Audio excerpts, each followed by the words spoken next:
And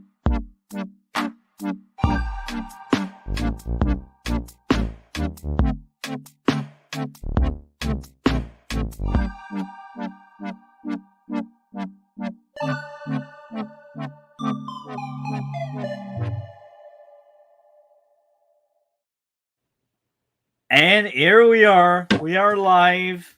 So welcome to the Window to Our Mind podcast number 21st, 21. I don't know. Anyhow, this is the season premiere for season 2. How are you, DC? Pretty rough. Today was not the best day, but hanging in there. Feeling you, man.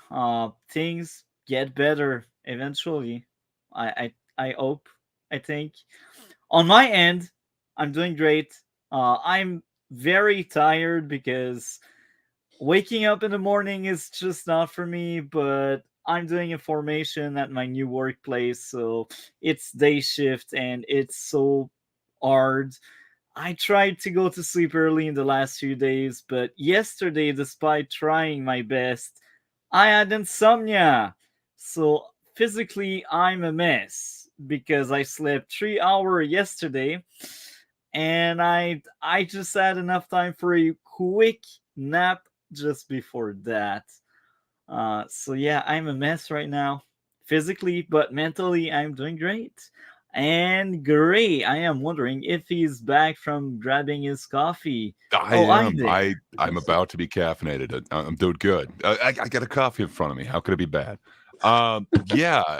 Sorry to hear about you guys not having the best 24 hours. I don't know. Try coffee. It's great. I ate the taste, and yesterday I had You're both insomnia. wrong. It is one of the best Coffee caffeine is, delivery. is great. Okay. For that, I'm Okay. leaving Sorry, I this- thought you were both saying that it was bad. Well, I was like, no. As far as caffeine delivery devices go, it is amazing. And also great. Coffee is one of my favorite drinks. I drink it every single day, so I love coffee. Why? Go coffee. Pay attention with that, man. That's a bit dangerous. I won't go into too much detail, but someone we know used to drink a lot of coffee, and that didn't help his health, physical health. I mean, so be cautious. It's I know. highly addictive, and Yeah, but the what main is reason. Yeah, actually, you're right. I like that response. It's like the perfect response. Gray, you know what you're doing.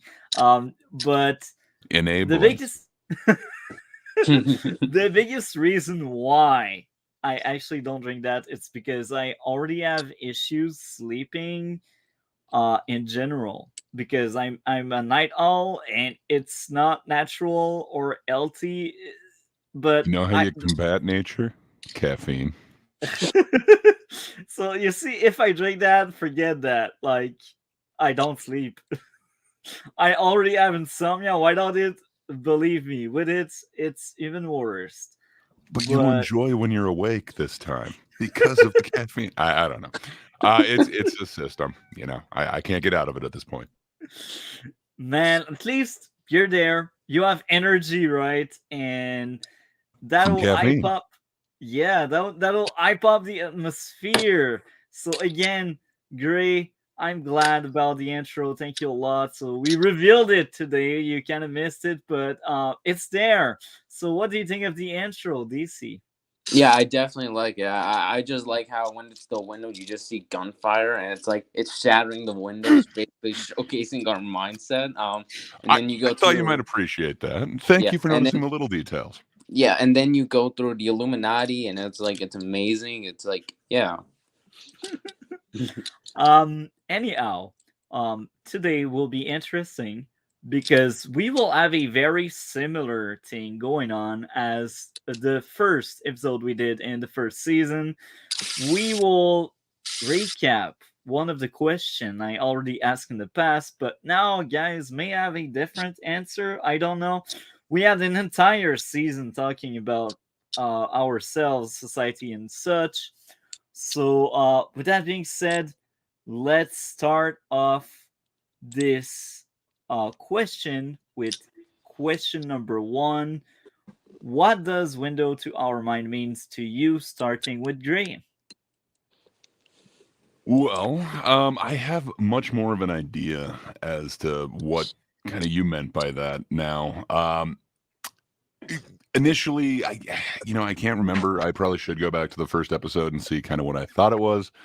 But I thought it was kind of be a little bit more, we're just like searching our own minds, kind of our opinions on a topic. But, this is different than what I initially thought it was. Kind of where I'm going with window to our minds now. Like, yes, it is kind of a glimpse on our opinion on like a particular subject, but I don't know. It's definitely helped me kind of evolve my opinion on a lot of different things. From kind of hearing the way that you guys are coming about a certain situation or a certain topic, it kind of changes where my preconceived like notion was that like, oh, okay, so we're going to talk about mental health and we're going to talk about it from this level, but I don't know where you guys each kind of brought that in. I don't know. It just seems like a much more balanced, kind of full picture of any given topic as opposed to just like one point of view on it. So I'm really enjoying it. I think it's more than just my own personal window that I have access to. Now I'm getting a look in your guys' windows, and I dig it. I think it's really helped me kind of flesh out my position on some of these a lot more. What about you? Well, What do you? that was the point of it. I'm glad you kind of receive the right way, the way it should be. If you know what I mean. It's really hard for me to explain properly, but you got it right, and it's amazing. And when it comes to me, it's when I say our mind, it's not just ours. It's not just DC. It's not just Gray. It's also other media or other spheres of people. Like most of the clips are relationship based. Let's be honest, because I'm picking, and this is what is the most in my algorithm that is not media related. um so like, again, always open for video suggestion, but this is the kind of things I gravitate around, and I find a lot of it interesting. So window to our mind is our mind. It's Gray mind. It's my mind. It's DC mind. It's the Red Pillars mind. It's the anti-woke crowd mind. It's the woke crowd mind. It's everyone's mind. So that's how I kind of picture it and framed it. And that's how I wanted the podcast to sound like and be like when I came up with the idea. I didn't go in depth with that answer I just provided in the first season because I wanted the both of you to experience this podcast and have your own outcome, if we can call it that way. And Gray did. So now I go deeper into what I think is the window to our mind. So I'm wondering if any of you would like to add more to what I just said. I guess not. No, sorry. I it cut out just before that, and then I heard DC go, and I thought maybe he was gonna add to it. So I'm sorry. I was like, oh, he wasn't addressing me. No, I think that really kind of sums it up well. I'd be interested in kind of DC's thoughts on this. Yeah, so DC, you're next. All So right. what do you think of window to our mind? Like, I will properly repeat the question. What does window to our mind means to you? What it means is how we, like how you said, Multi, how we go into people's minds, not literally. We're not telepaths like that. We go into how they think, what in society, basically any of that stuff, like anti-woke, like you said, governments, fictional characters, TV, etc. And we just break down what if they're the good things and the bad things, most of the bad things. But yeah, that's how I view Windows to Our Mind. Probably the best podcast that we have right now. Hot take, probably better than Red Blue. Well, that's your take, and I can Hey, understand you're the only appeal. part time in Red and Blue, sir. Well, It's only part time better. well, sometimes I'm busy and I do not have time. Man, I have very bad time management stuff, so that's why. but that's fine. Like it was just for joking around, but I get that feeling, and I'm glad you like it more, and it's amazing. I like more talking about media and stuff, but talking about people is also very fun. Um, yeah, so both things are just amazing. I just think media is more entertaining, but again, you like Window to Our Mind, and that's amazing. Um, so yeah, I'm proud of what we did in season one, and I'm excited about season two.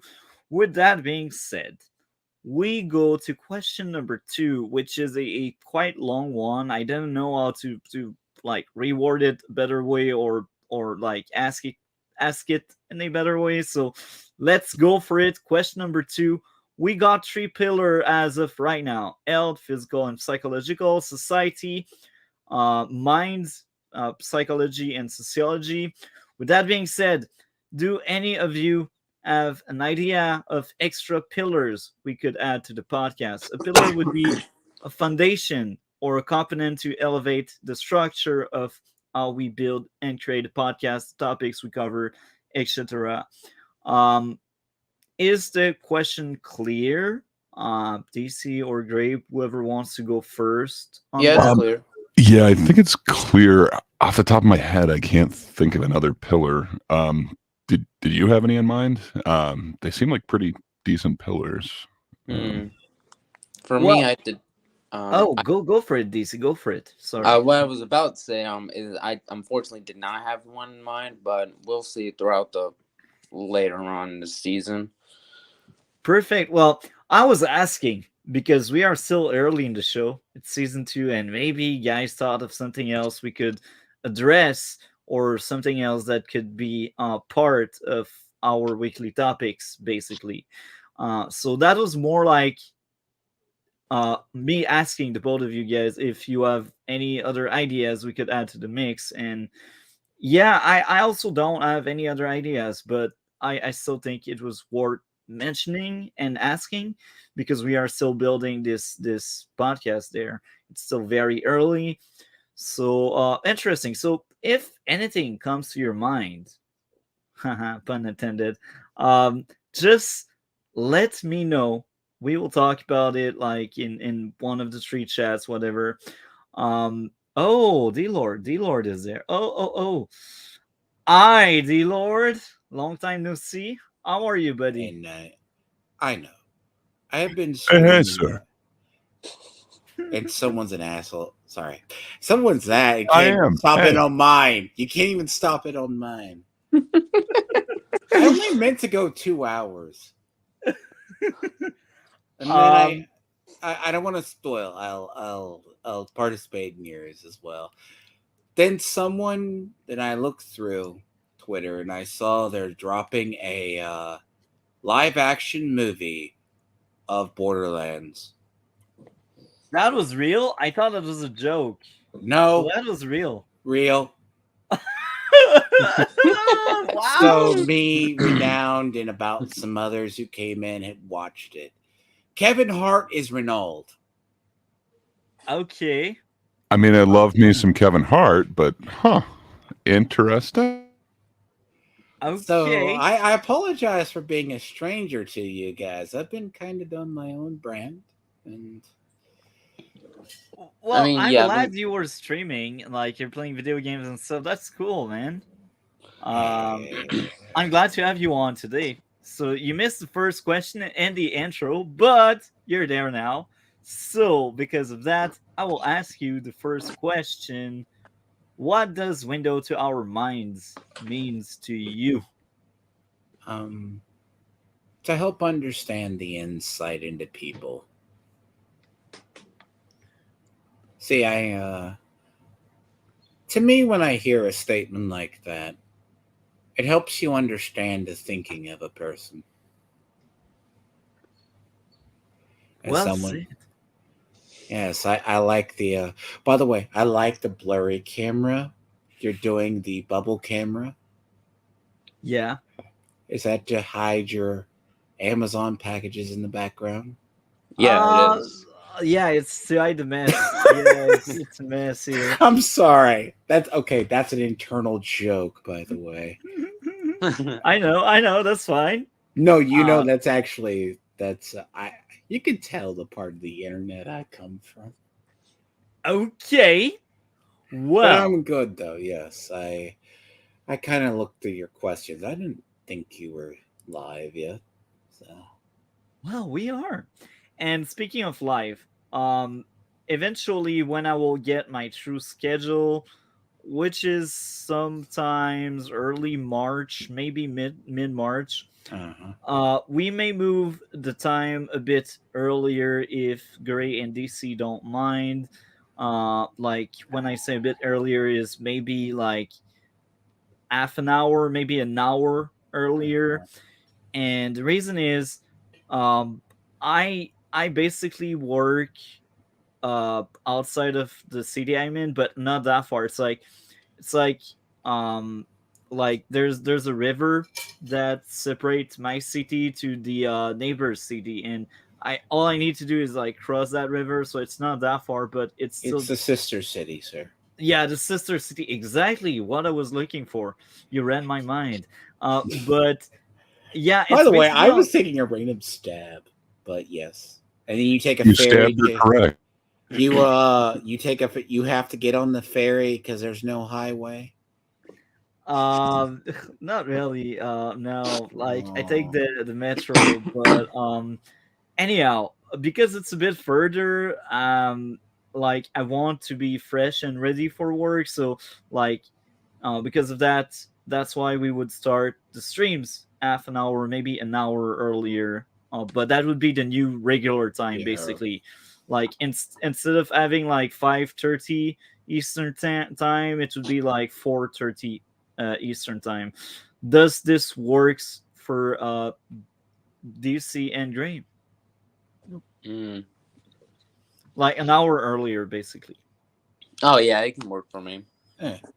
You just Yeah, gotta I think I can make that work. you just have to make it work. Cause see, my thing is, right, since I run a different avenue than everybody else, I figured out myself. I find it best for gaming streams as a prime example. Like for you, you need to figure out the length, right? I Yeah. figured like if I'm gonna do a gaming stream, 4 to 6 hours.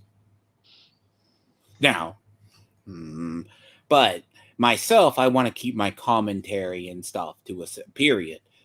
But I have to start at a time that I feel people who watch me watch. Yeah. So you have to work with what you work with. So some people here may not see me as much. It depends, right? I Yeah. well, but yeah, like 4:30 is fine. Yeah. Like depending, I don't know, like that's like 3 for Gray. It's just days of the week are weird. I'm trying with,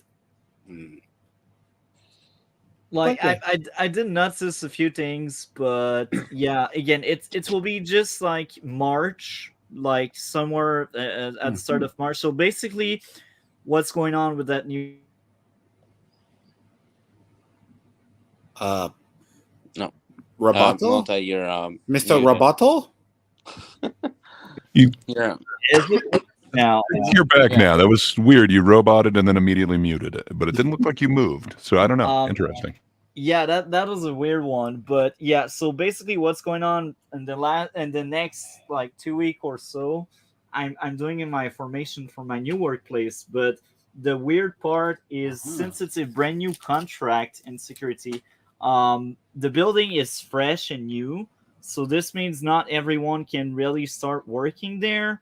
So we don't know exactly when we will really start working on site. So basically my formation is like at the office of security, but not like Yes. on the site, if you know what I mean. And like there were talk that March 14 would be the start of us being on site, but the catch of it is my bosses, they want to Your talk to glasses the are crooked. uh my boss, they basically want to Kids talk to here. the client. So maybe we could start earlier, so we us the security can be ready to like welcome everyone properly and stuff. So that's why I'm not quite sure if it will be early March, or if it will be like mid March. I will keep you updated on that, because this will be a new normal time, if you know what I mean. So yeah, I'm excited about that. Cannot Uh, wait to have my true schedule. and Anyhow, and by the way, you are looking. I may I say, you are looking very healthy and good. Besides the crooked glasses. I think the angle really helps, man. Like that under angle does not help anyone, but this gives you a much more I'm gonna be natural look. honest. You don't see the slant to the other side. which Flint? I think he's just trying to mess with you, Multi. I'm Okay, not. but I am not. I'm just seeing it. It looks like he laid on the side of his face and he didn't realize his glasses maybe slumped down. It could be I the. You actually not? what happened one time, I was drunk like a few weeks ago at a friend's place, because when we see each other we always get drunk. And I don't know what happened, but I woke up on my glasses and they were like really Bent. broken. It's a miracle they old, but Wow. right now I'm too broke to get new Okay, ones. I agree. I agree. I'm not gonna give you crap. I just notice it. It has that slant. I got LASIK done. Thank God. I never had to do this. Wow. Honestly, Multi's glasses are honestly insanely durable if they can survive that. At this Yeah, point. that's the only reason Did, to keep them, like did they you not survived that. see? By the way, did none of you see that? No, I'm on my phone, and also I have some horrible eyesight, so I couldn't even tell. He saw it. Like And it's a miracle they just stay there, even if they are like not really right. They they still, stay there. yeah, that's a miracle. Like Okay, are you these going are to? warrior. Okay, are you doing hard plastic or are you doing like metal? Uh, it's hard to tell, to be honest. I think it's Like a hard metal. plastic. I Okay. don't think it's metal. So see, when I I don't wore know. glasses, I liked metal frames. Yeah, I like when it's hard. So Hmm. yeah, I will keep all of you updated on that as soon as I know. Mm-hmm. I will tell you.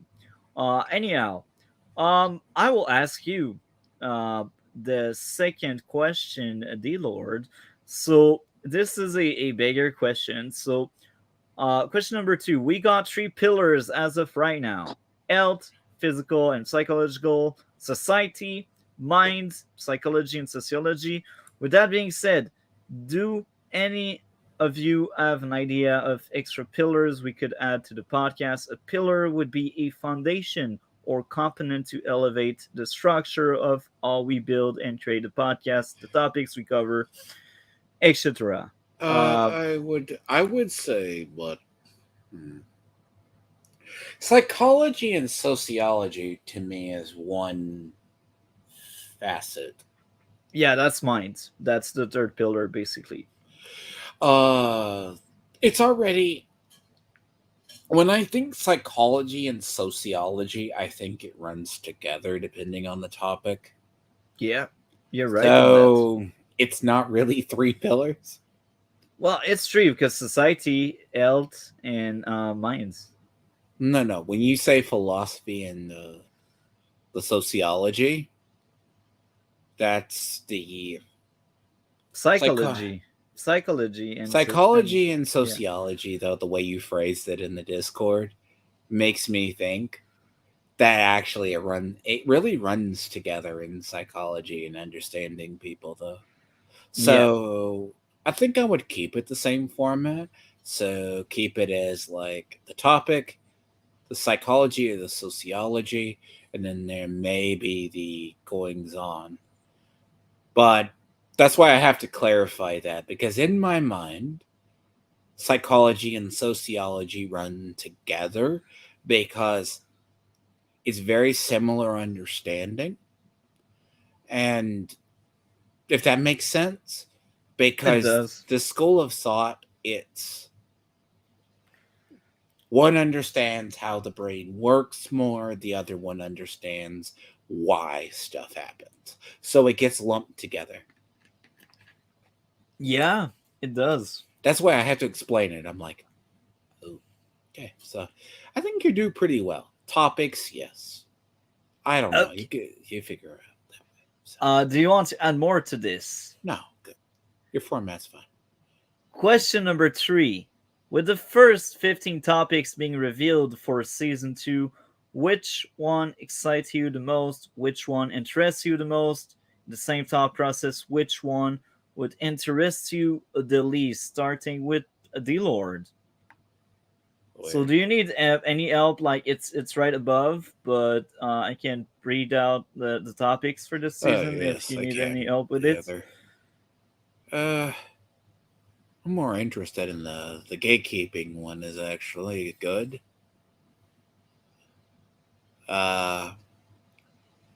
Gatekeeping. That's more my area of expertise. Hell yeah, I agree with that. You know so much things I had no clue existed. You're like how do we call it? You're like a big book. You just read through it I and live in a very horrible version of the area of the internet. Okay, it's not for the faint of heart. As Gray can testify, as Friday, if it all goes to plan, it's going to be fun. I will be honest. Actually, a lot of your topics this are good. Actually, compared to your first season. I'm What less a excited. backhanded compliment. that's a good thing. I'm glad to hear that. And I will be honest. Is that here, backhanded or is I that think so. Like, wow, season 2 looks really good compared to how horrible 1 was. and that's Well, fine. Look, you see, this is proof that Gray and DC contribution does add up so much more because this season I'm not alone in picking the topics, and this is amazing. And guys came up with like wonderful ideas. So I just want to Now praise the both of you and thank you both for I all the ideas. now let me say no because look, a learning process, right? I'm learning to stream better with the help of LG and them because I had to get my mic tuned in OBS done differently. Okay, Yeah, it's a learning process. yeah. It's not. It's think of it. So if you're talking about a couple of them, some topics that gatekeeping I can understand. Humor and comedy is not my area. The empathy is a weird one. That is very. Now, some of it is. I don't know. Let's see how it plays out. Some of them. Premeditation. See, some of this stuff is good. I might actually stop in on them because if it's Wednesday, may have to boom. Yeah. But Is there one topic you're like, oh, that one looks weaker than the others? some of these are all subjective to me. Okay. Like, I'll be honest. I hate Android alerts. That's why my cell phone is always on silence, and I am a bad friend because like people try to call me and I never answer. Like I tell everyone, text me, don't call me, No, you text know me. what it is? It's like, so Android devices feel the need to alert you unless you just turn them. So what less excites me is the I don't know. I'd say if I really had to be, is the humor and comedy, but then again, that's not my area of expertise. The disagreement is very easy in violence in media. Male loneliness and its effects is, see, that topic is, it goes both ways because you're going to have to start talking about the female loneliness as well. Yeah. That is actually a topic. I mean, you should go I in.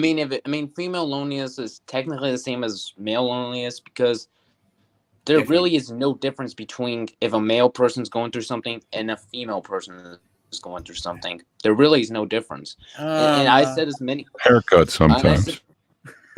I mean, Haircut. Really? So I you're like that telling me? response. So you're telling me the? So you're telling me a single male that, without the understanding of the topic unto itself, this is something I know about. Not part because of the study and others, because I hang in the Arches community, which goes into Lotus Eaters and goes into a bunch of other stuff. Because my section of the internet's been very busy. The concept, right, is women have a biological clock. They can have like kids kind of thing. So Yep. the idea of if you're not married by 30, you're like a lonely cat lady, and there's a huge section of them for recently. You laugh. You were Because evil. it's true. That's why You- I laugh, because it's That's- true. and like, without going too deep into it, like, we praise when women That are is different. Let me say something. That phenomenon is slightly different than male loneliness, because there's males that don't care about relationships that do the same thing, but they progress. but I mean, that kind of says what I just point out. There really is no difference between male loneliness and female loneliness because it's just a girl going through it and not a guy. There really is no difference. Yeah. There's more of an And- emotional. And it's funny because some people are praising these proud single women because go girl, you're strong. But when it comes to a that's man, not happening. when it comes to a man, you shame the guy. It's like, oh, if he's alone, it's because like he is an awful person or this or that. So I won't go too deep into that. But yeah, what do you want to add on that, DC? I was gonna say, well, I'm alone and I'm not a horrible person, so There's still time. Okay, there is a okay.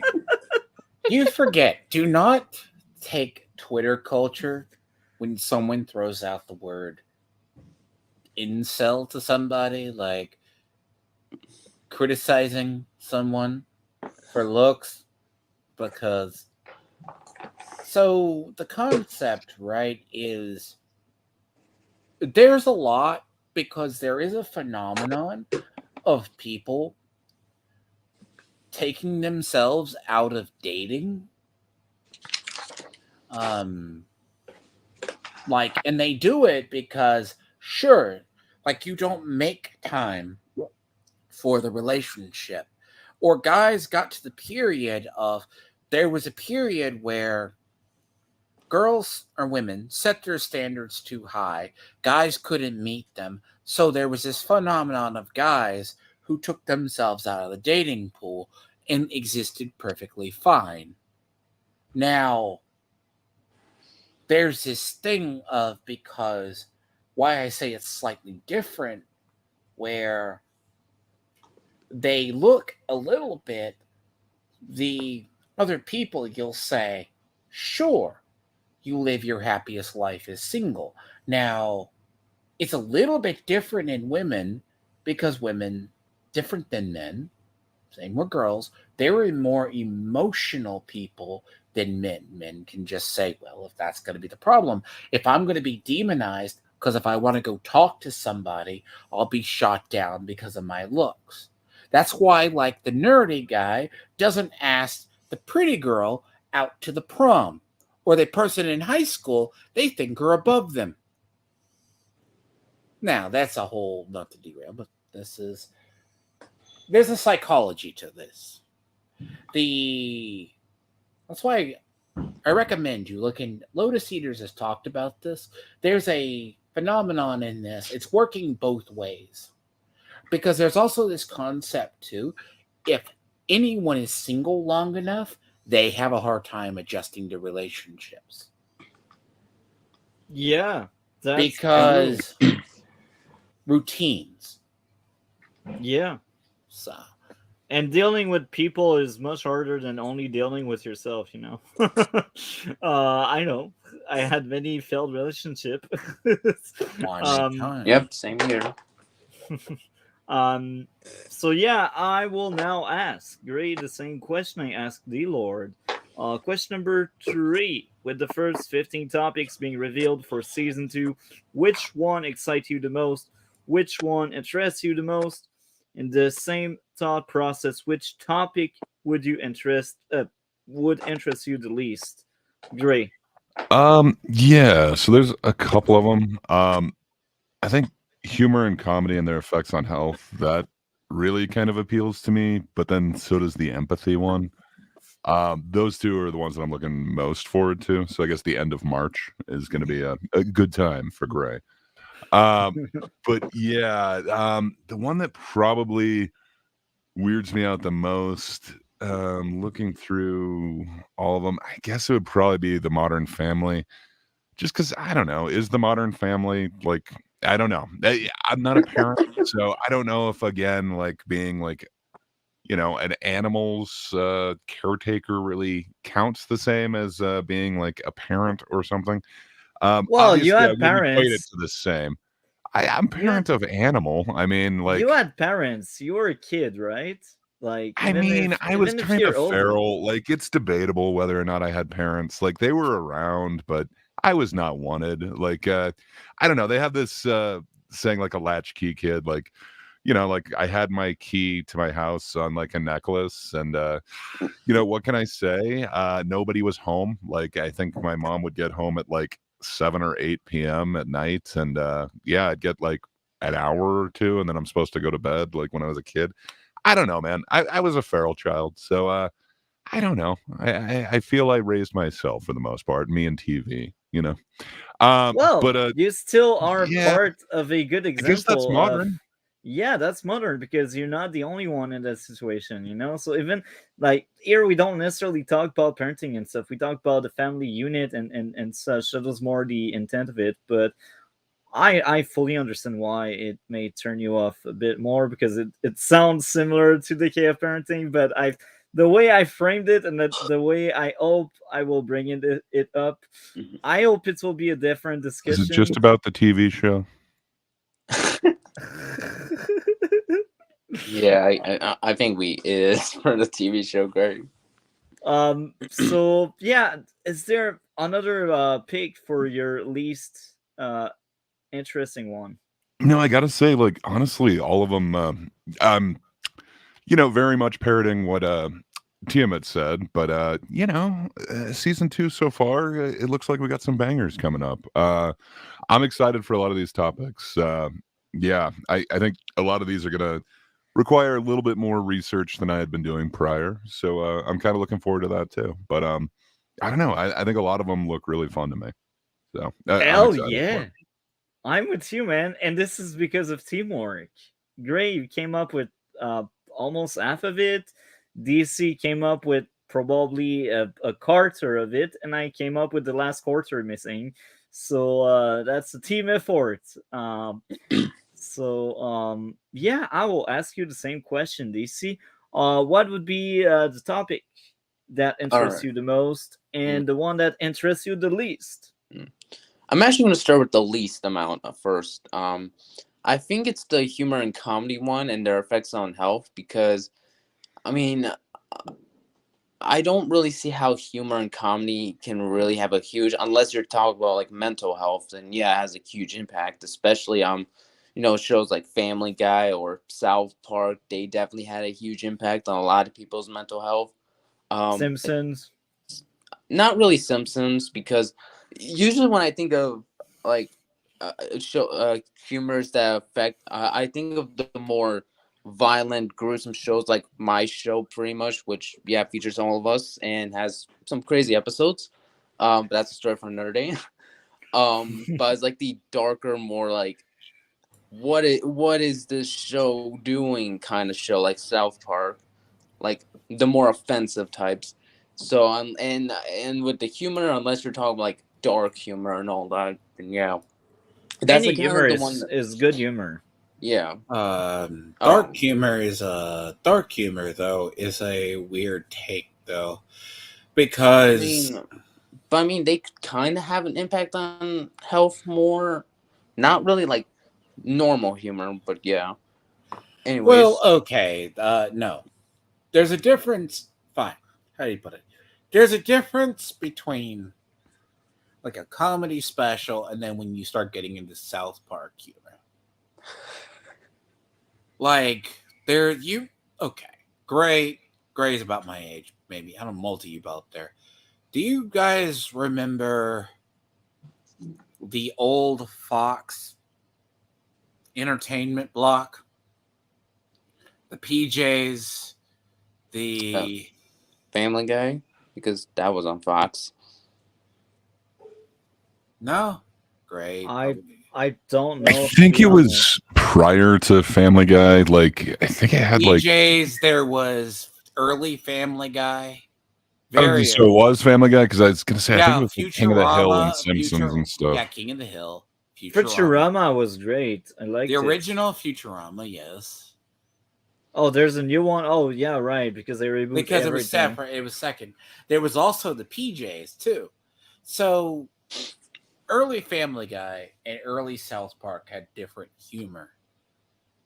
And yes, Yeah, I'm that I sorry. agree. I'm Modern Family sorry. And Guy and yes, South Park have Canadians one. Canadians always talk out the sides of their mouths. I like how the Canadian laughs. And you are 2D images. Okay, that's a reference only if you ever. So that is very different, right? Then you see something that's like Seinfeld or King of the Hit or King of Queens kind of humor. Yeah. That's very different than you have satirical humor and then you have dark humor that uses weird things and then tries to make light of it. Yeah. So, DC, you mentioned your least All right. interesting one. What would be the top picks where you're like, oh, I'm excited about that one? Some of these I'm gonna be a little biased towards because I picked them. Male loneliness. Obviously I didn't pick that, but it's because, I've been alone for God knows how many years, and at this point I feel like it's better if I talk about loneliness so I can express how I've been feeling. Violence in media, just because I just want to rant about how ridiculous it can be. Especially when they go around saying they have to ban shows, like it's ridiculous. Empathy, yeah, I'm excited about that one. Dark empathy. Let's see. Why do we have religion? I'm very interested in. I'm excited for that. Just so I can express my religious views, and yeah, and that's like about it. Well, I like these answers. That We get need me hype. not to interject. We need to introduce Gray. We need to introduce DC to Jack Thompson. What's DC, that? meet Jack Thompson. Hi, Jack Thompson. Wherever you are, more D6 investors here, and please thank you. And we're Gotta out say, here. the name sounds familiar, but I'm blanking on Jack Thompson. Then He you was introduce us all to it. he was the one that am I the only one who remembers this? Probably. Yeah. I have no clue what you're talking Multi, about. do you remember Jack Thompson I have no clue what you're and talking Tipper about. Gore? What? Tipper Gore? What? Okay, so GTA appeared. Oh, Jack GTA, Grand Theft Auto. Thompson and Tipper Gore tried to get it banned. What? Violence. Yes. That's ridiculous. Okay. You act like this culture war and violence in gaming is new. Oh God, no. They were like saying, "Oh, because video games are violent, people will be more violent." Because This was in the 90s. yeah, I'm surprised Gray doesn't. That's why Jack Thompson is very famous. The name's familiar. I know Tipper Gore, but yeah, I can't say Do I you remember know that Jack whole Thompson. thing? Really? I do. I remember the whole what is it? Not The obscenity. GTA scare. It was like the late Yeah, there's that 90s. too. But And what about, and you go to Fable and everything. what is it? The Early Parental Rights Council Yeah, that the were like parental responsible in warning the on late everything. 90s, early 2000s for reporting almost a bunch of the shows. It was this small group of super conservative people who, if they saw sex on TV or violence, they would report it to the FCC. wow. Yeah, it was a see, this people act like this is new. It's Like the not. violence in this stuff is baby compared to what, I'm because just saying, I remember jumping on mushrooms and Koopas and Mario. It's been there since video games were invented. do you remember when the Southern Poverty Law Center wasn't an activist woke think tank? I What? do remember when they defended, like the whole. They Skokie actually trial defended and free everything. speech versus Yeah. label everybody free It speech. used to be what they were Hate into. speech. Okay. That's why I say there's an evolution. I guess it's because we're of a different thing. And I'm like, DC has never heard of the whole war with Tipper Gore and Jack Thompson on GTA and other stuff. And It is kind of a niche U.S. thing. I mean, like we should know about it because it was like God. the start of censorship here, but it was U.S. They're Mortal Canadians, they're above it. Kombat, by the way. Mortal Kombat was almost. They tried to get Mortal Kombat banned. And it's pixelated graphics, sir. Wow, Mortal Kombat with pixels. My, that looks No, the terrible. original Mortal Kombat, they tried to get banned. The original artwork. I think it's the reason why there's no blood on Sega too. Like that original Mortal Kombat for I think Super Nintendo had blood, but Sega didn't. One of the two didn't. The consoles didn't allow it. But now I'm blanking. Maybe I said that backwards. Anyhow, I guess now that's my turn to answer question number 3. Which topic interests me the most? I'm looking into this, and I will sound lazy, but all of them. No, I'm joking. For real. I think we have a solid lineup for season 2, and because I need to pick and choose, I will actually mention 3 that are really like standing out. Violence in media, because that gives some vibe from what we had with representation and diversity in media. So this one I'm looking forward to talk about that. Um, the next one would be stereotypes and their effect. I think it will be really interesting. And the third one would be gatekeeping. But again, I like every single topic we will cover this season. This is a exciting lineup. Now, when it comes to my least favorite one, it's hard. It's really hard. I think my least favorite one would be empathy, because it's just like the easiest, I guess. Um, but it's so interesting to talk about that, because we have dark empathy later on and such. So yeah, amazing season in the making. Next up would be question number 4. Um, starting with Gray. Do you think we got more interesting topics than season 1? Expand on why and how. Yeah, I know a lot of them from season 1. I was just wondering what exactly I would add to the conversation. Where I'm really excited to kind of add my 2 cents on a lot of these and then hear your guys' opinion. I think it's interesting me, so I think that would hopefully make me a better co-host of it. Who You were great has in ideas season to add. one. You were Well, great in season one, but the sole fact that you came up with a lot of idea makes you even better. But I think you were always really solid. But you improved well, with time. lately I've been a little bit more solid, not quite as flaky. But yeah, I think just it interests me more a lot of these topics. So I think I'm definitely going to be doing a little bit more pre-show preparedness, if you will. I would like to come in with a little bit more of a prepared idea rather than winging it like I did some weeks. Like with the parenting, I didn't really know what to like look up, so it's like, well, I know of a couple types of parenting. Let me bring that in. I know I keep going back to parenting for some reason. That's the one that kind of sticks out. That's like I don't think I have anything to add to this subject. Where even the ones that isn't necessarily my favorite one on this, like the Modern Family thing, I think I would have something to contribute to it a lot more than specifically parenting. So I don't know. It is making me more enthusiastic, which I hope will bleed into the actual show. So yeah, I'm just looking forward to it, man. A lot of these topics really interest me.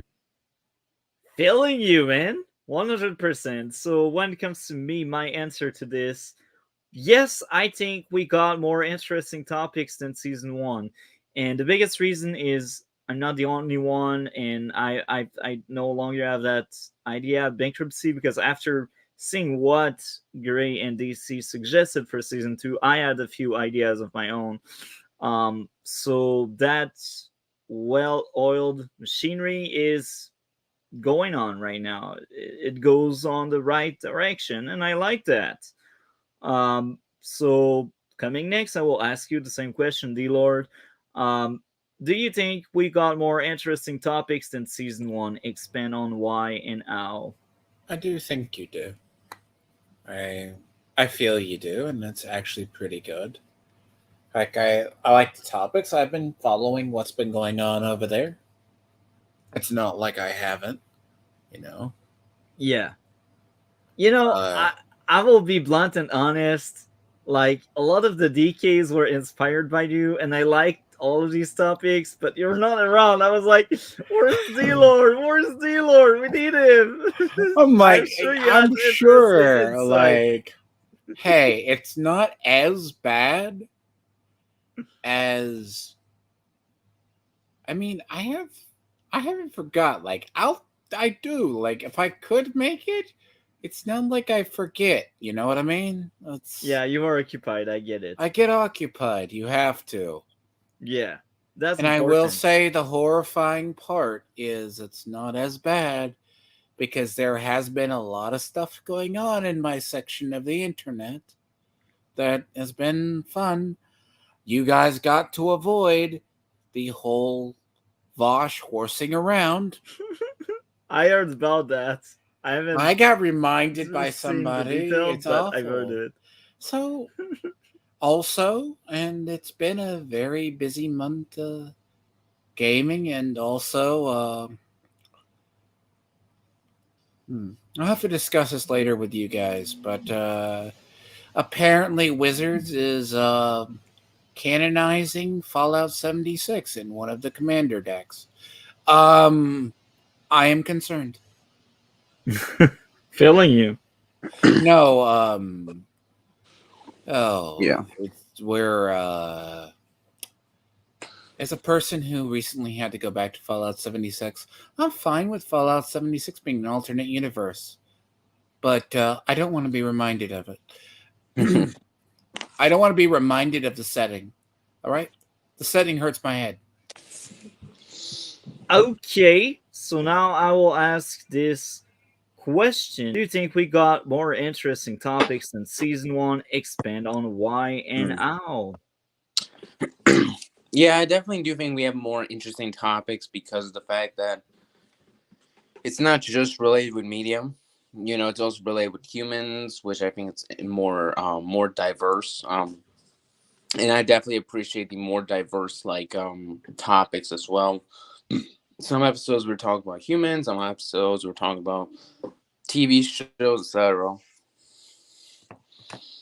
Perfect. So now I dropped the link. So today we do something special, and next week we will do something else special. So I got two very similar video on the playlist that are basically the same topic approached by different people, and I do value their takes on that, and I'm wondering about how we can add to this and react to what they put out as content. So with that being said, the two video I mentioned are in the playlist that I just dropped. This is Shoe on Ed, Are Women Obsolete? The Rise of Artificial Intelligence Girlfriends. And the other video is Are Artificial Intelligence Girlfriend Going to Ruin a Generation of Men by LT Gamer JJ. So I will let you three decide on which one of these two we grab this week. Next week we do the other. So it's just like which one are you interested the most, or which one like you'd like to keep last and such. I will be right back. I won't take too long, but you can always click on the link and find the two video in question. So I will end that choice to the all of you while I will be right back. Okay. Well, I will try and kill some time and talk while people are looking. I don't know. Is there any type of video we're looking for today? Anything? Ooh. I'm seeing a Madam Web one destroyed by early reviews. I don't hate that idea. Well, I'm guessing you didn't like Madam Web. Great. It was baffling. I have thoughts on it. I don't know. They bash you over the head with certain things and then just skate by a whole bunch of others. Like, I don't know. Why does the bad guy not wear shoes except for when he's in his superhero costume?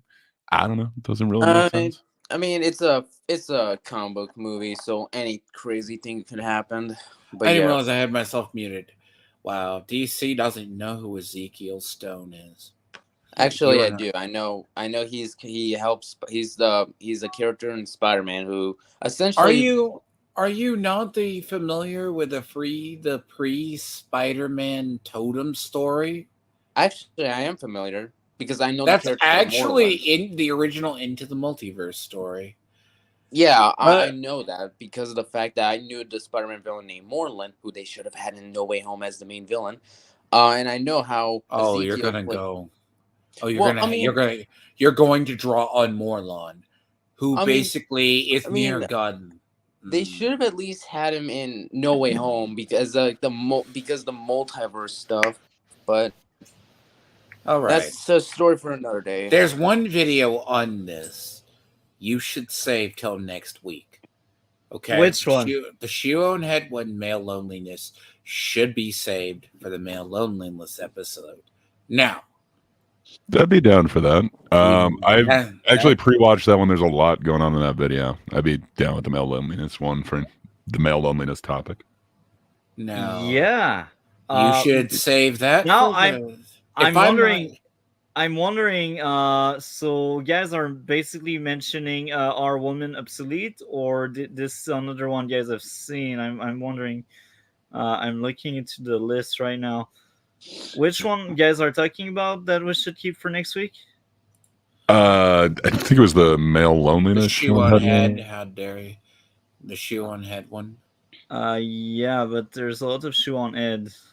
The one that says male loneliness. Oh yeah, I just realized there's another one there. Oh, you're right. So you know what? You should. I will sound boring, guys, but we got like 3 weeks of like similar videos. But you're right. You guys are right. I forgot this one was there. So... Well, do you want to go for a curveball? We could talk about Madam Web. It's going to be months before we get to on the other channel, or on the other show, I should say. You know what? I have actually been enjoying a good TV show, and you guys have been sitting here. I have been enjoying an actual good TV show, and Gilmore Girls. You have been Masters of the Air.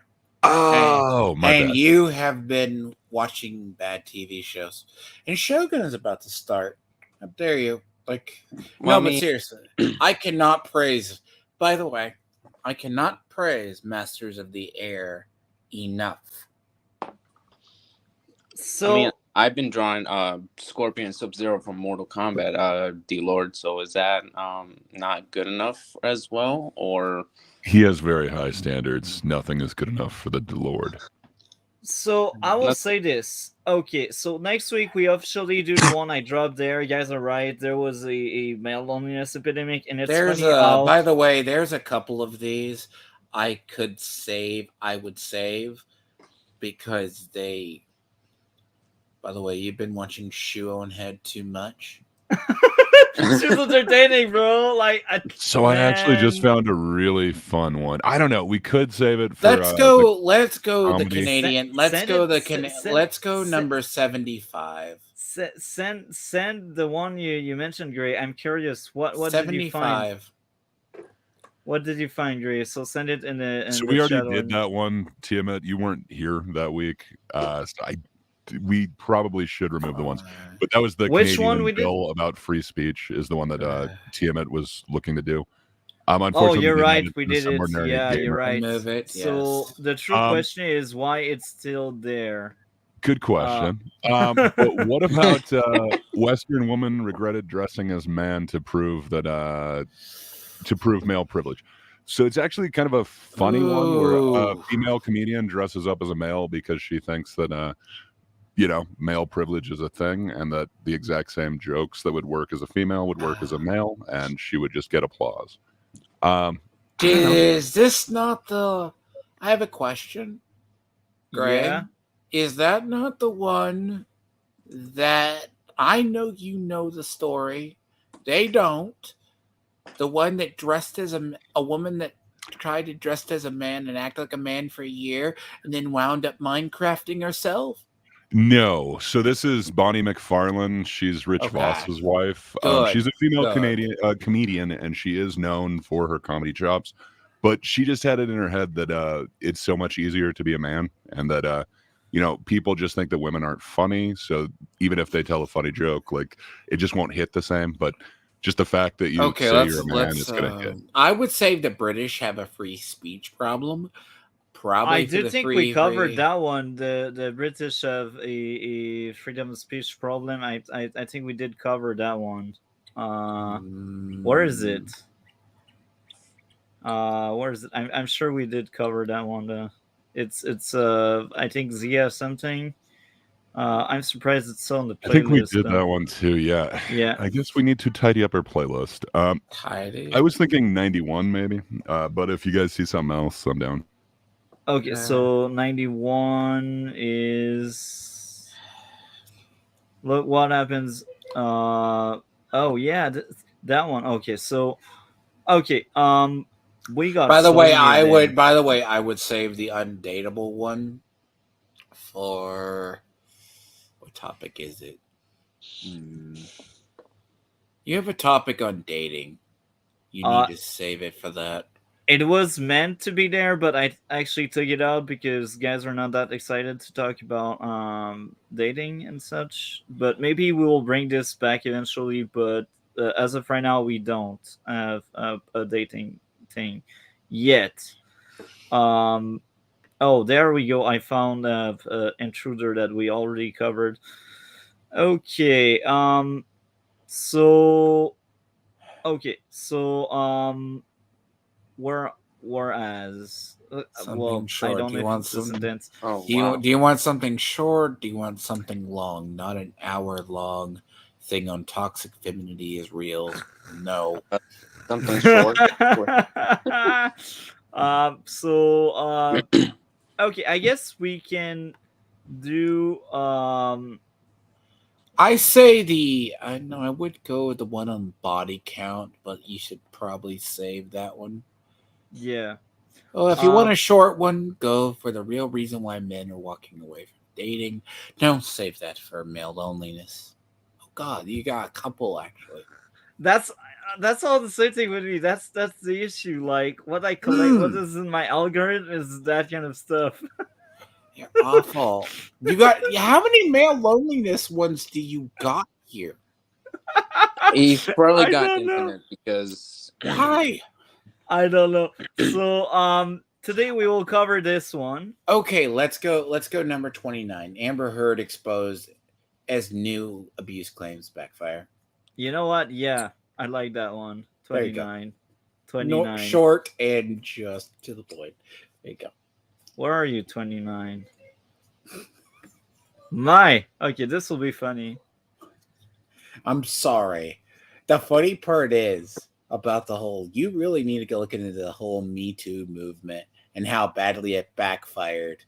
Because it was started by one of the first one was Rose McGowan, who was actually married to in a relationship with Marilyn Manson.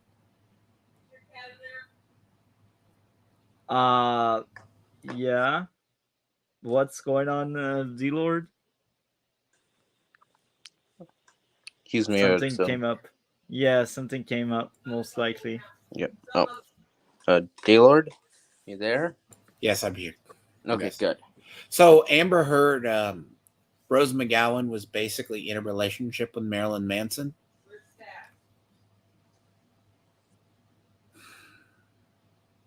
Yeah. Relationship with Marilyn Manson. And if people forgot, his first wife was actually a burlesque dancer.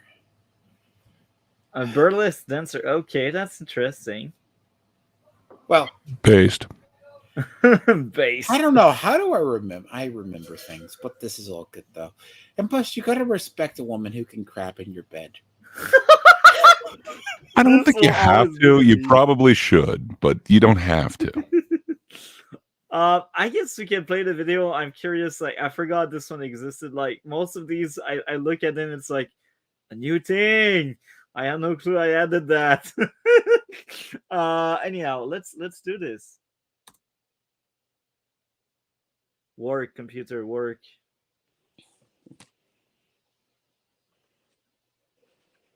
Oh my! Been brought down by what? I gotta add something. I just realized 30, the next one on the playlist, is actually wow.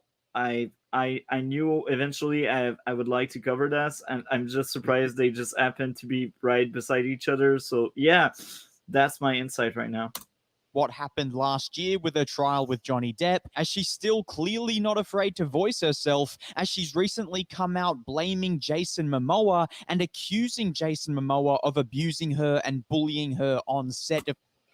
I mean, I could kind of What? see that if he kept bringing up like the bed incident, if you will. Or just look at her and Okay, just start laughing every time. supposedly, by the way, he was drunk on it too much. So Oh my! I'm losing this. I'm losing this. Like, I don't even By believe. dressing like him, apparently he tormented her by dressing like Johnny Depp. So he wore scarves and jewelry.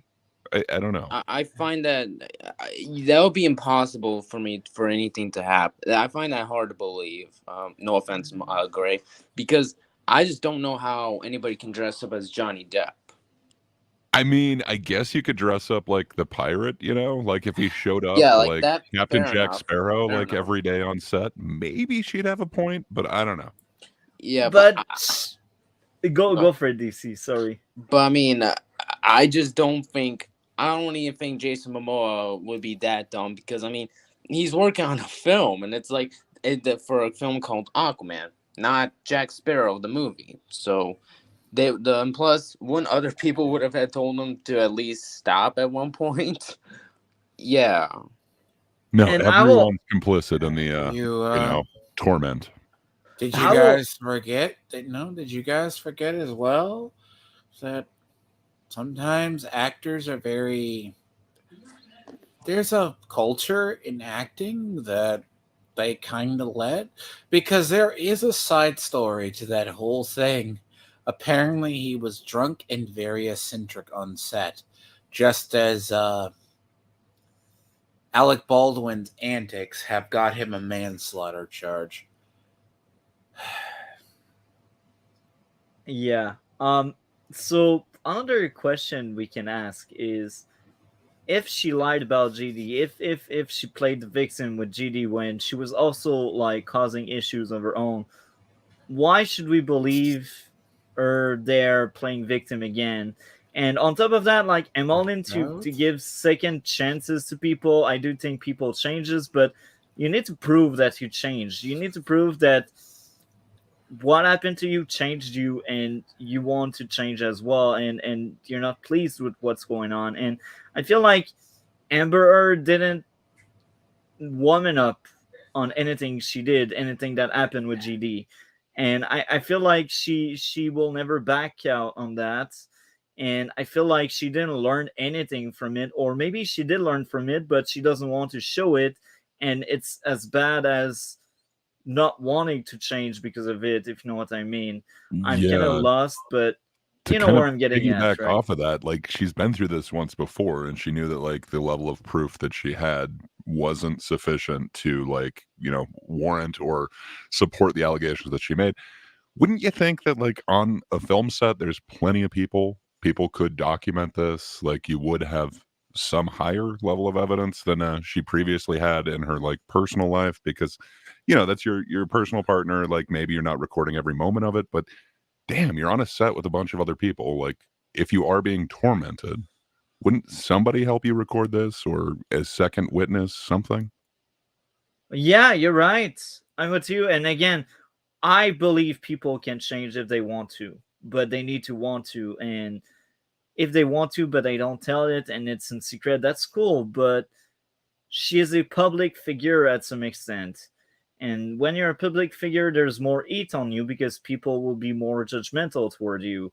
So, yeah, again, if she showed any kind of growth since the GD incident, maybe I would be like, okay, maybe he really tried to torment her, but I still feel like the public image she keeps there is still the same. She still plays the victims. It's everyone else's fault except of hers. So yeah, that's all I feel about that. So it's us, but hey, drama farm, right? Let's play the video now. Except if you guys would like to add more to this, I guess not. Of Aquaman 2, It was just being silly. and also accusing the entire DC studio of trying to get her removed from Aquaman 2. Okay, do you She guys really deserves think she it. got removed?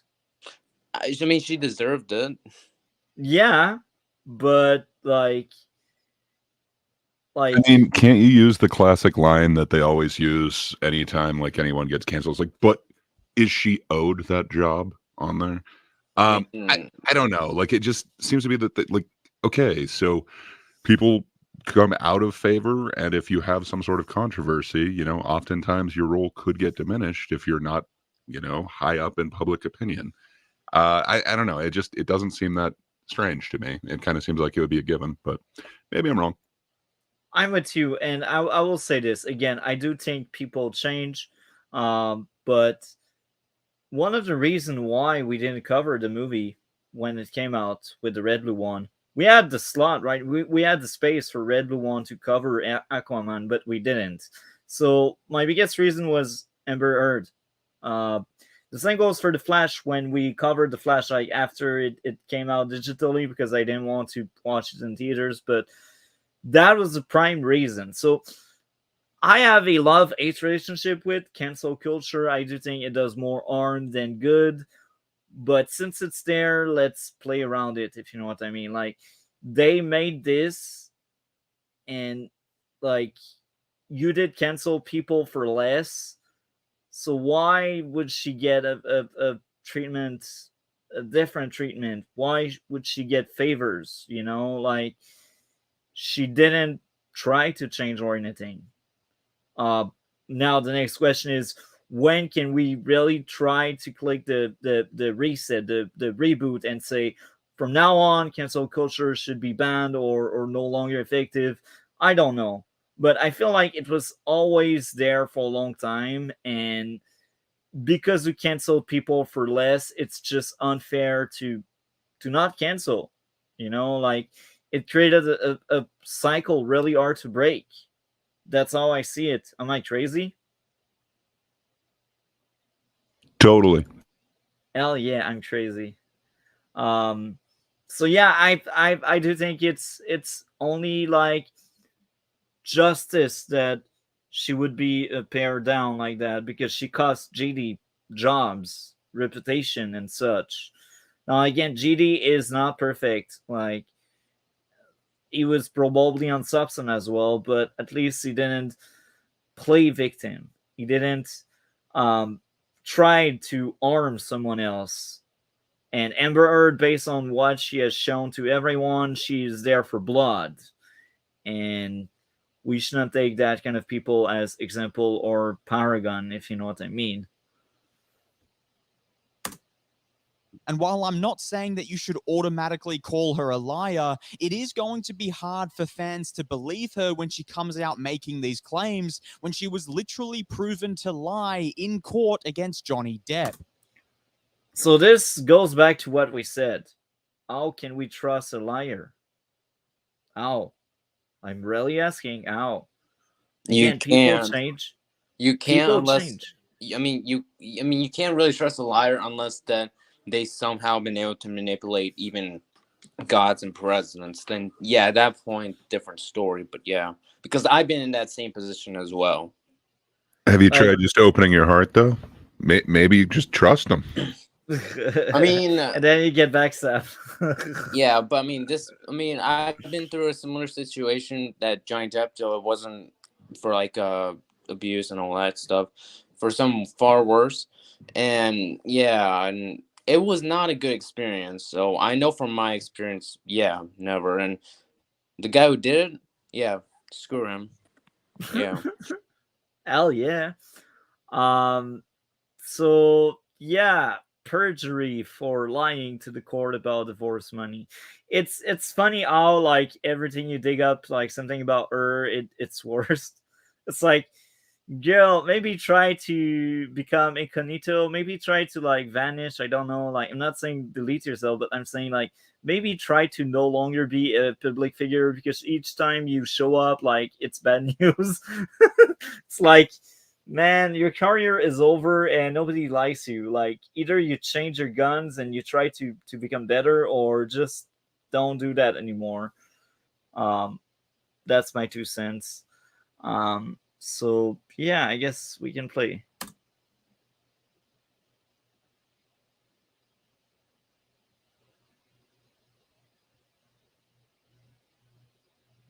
Love it when it And on does top of this. that, you There we also go. have the director of Aquaman 2 coming out and saying that these accusations are completely false and that Jason Momoa was nothing but professional on set. And you also have multiple people from DC Studios backing up this claim. And so regardless of what you think is the right thing to do, whether or not to believe Amber Heard or not, the fact of the matter is that people aren't going to believe Amber Heard, and that's going to result in people not wanting to go out to the cinema and support this movie. And while we all know Can I what ask you, happened last was year that with- really like the main reason why you didn't want to go see it was because of Amber Heard, even though she got her role significantly reduced in it? I just Yeah, didn't she- like I mean, the she's first still one, part of the so I movie. didn't really care. She was the number one reason, but I would add a second reason. I had a bad feeling about it. I was like, yeah, maybe it will be another dud. Maybe it will be another bad DC flick. I did like the first Aquaman, but that's many years ago. And when we get a retrospective on DC stuff eventually after we are done with MCU stuff, maybe my opinion will change and I won't like it as much. But like I was like, Aquaman 2, do we really need it? And like on top of that, that was like during Christmas time, and I think we already had like theater movies. I forgot which one, but I can bet we at least had one theater movie around that time as well. Um, so I was like, yeah, Aquaman doesn't seem that great. Amber Heard isn't it, and is it really worth watching? And The Flash, I kind of expected the movie to be bad, and it ended up being bad. So I was like, Aquaman will most likely be like the Flash, but maybe slightly better because Jason Momoa is more entertaining than Ezra Miller. But based on what I've heard from Aquaman, he's just playing himself. So I'm like, okay, cool. I didn't miss much. But again, we will eventually cover that. But yeah, that was like the biggest reason on my radar. So yeah, um, without all that controversy, I don't know if we would have covered this movie nonetheless. And it's funny because Madame Web was on my radar, but I forgot it was that early. And then some of the reviews came out, and then Alex Oh, you as got to see supposed. it, man. We will eventually cover that. Trust You me. won't But forget it. um, Alex had a post because Alex and we are on Facebook, and he had a post about Madame Web, and I just read the first few lines, and I'm like, oh my, that's a good thing. I forgot this thing was a thing. We will still eventually cover Madame Web, but man, this looks like dog shit. But again, like I feel like there's some kind of overload of movies. Like they want all of these blockbuster to be out at the same time because they all want that golden goose. Um, so yeah, I feel like we got too many blockbuster, or too many movies try to be a blockbuster. There's no longer that sense of, oh, this movie I must see it in theater. It feels like every single movie that they want to release in theater, they try to make it big and say, oh, go see it in theater. Like there's nothing wrong with it. It's just that it's exhausting, and like some gem may end up being forgotten because everyone uses the same strat. Everyone is like, go see it, go see it, go see it. It will be exciting. It will be the best experience ever. But you come there and you're like, oh, that was just another movie. That was like movie number 20. Am I crazy on that? Totally. Like, just look at the lineup of big movie that everyone heard about in 2023. Oppenheimer, Barbie, Mission Barbie is Impossible, based. Shazam, Aquaman, Blue Beetle.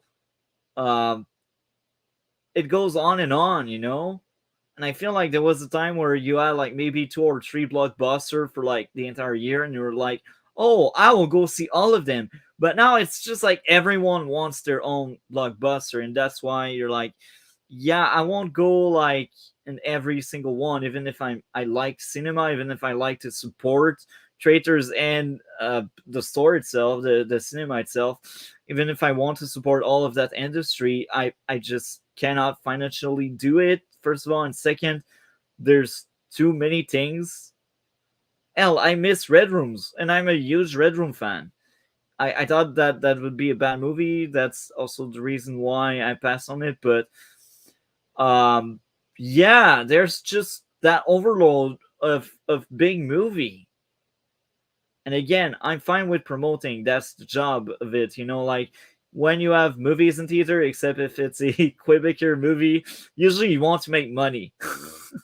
That may sound harsh, but like the market here in Quebec is made where they know, like when they make a movie from here, it will lose money.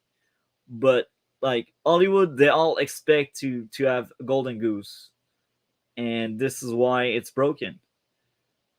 Um, so Why can't yeah, there be golden geese for all, though? I mean, we got room. hell yeah. Do you want to add more, Gray? No, I don't know. I think you've said quite a bit in there. Yeah, I don't think I have too much to add to that.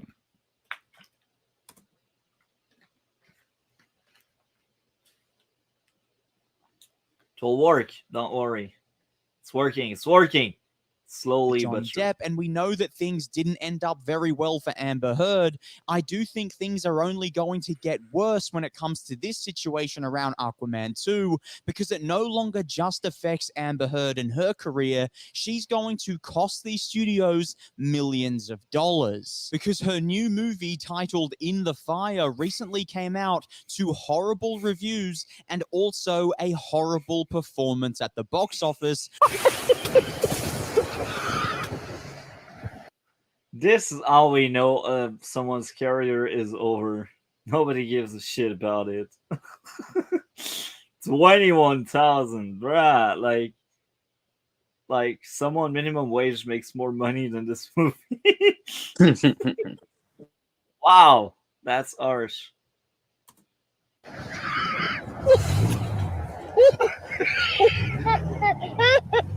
Which was driven by people saying, do not support anything that Amber Heard is in. And regardless of what you believe around Amber Heard, you have to face the facts that people don't want to support her in a movie, and people don't want to go out to the cinema and watch a movie that she's in. And coming off all What would you say about that? Do you agree or disagree on what he I just agree. mentioned? I agree. Agree. Yeah, I think I'd agree. I don't know. I guess that's my common answer, but I'd kind of like him to flesh out what he's saying a little bit more. But yeah, for the most part, I agree. There could be circumstances where I'd be like, nah, but for the most part, yeah. Would you agree, D-Lord, if you're still with us? I guess D-Lord isn't. He's a very but- agreeable guy. I know him, Yeah. and he would say yes. He agrees. Hell yeah, that's D-Lord for you. So I guess we can play now.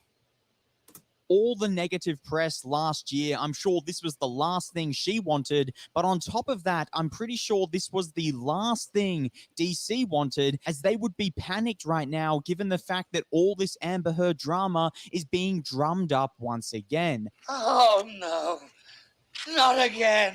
I'm sure they believed that things would die down since the case last year, and that there wouldn't be much talk around Amber Heard leading into this film. And I'm sure they knew that this movie wasn't going to do as well at the box office as they probably projected because of the Amber Heard drama. But I'm sure they're really panicking right now, seeing as all this Amber Heard talk is starting to trend again, and people are coming out and voicing their opinion on Amber Heard, which all began with the fact that she has now accused Jason Momoa of being a bully on set.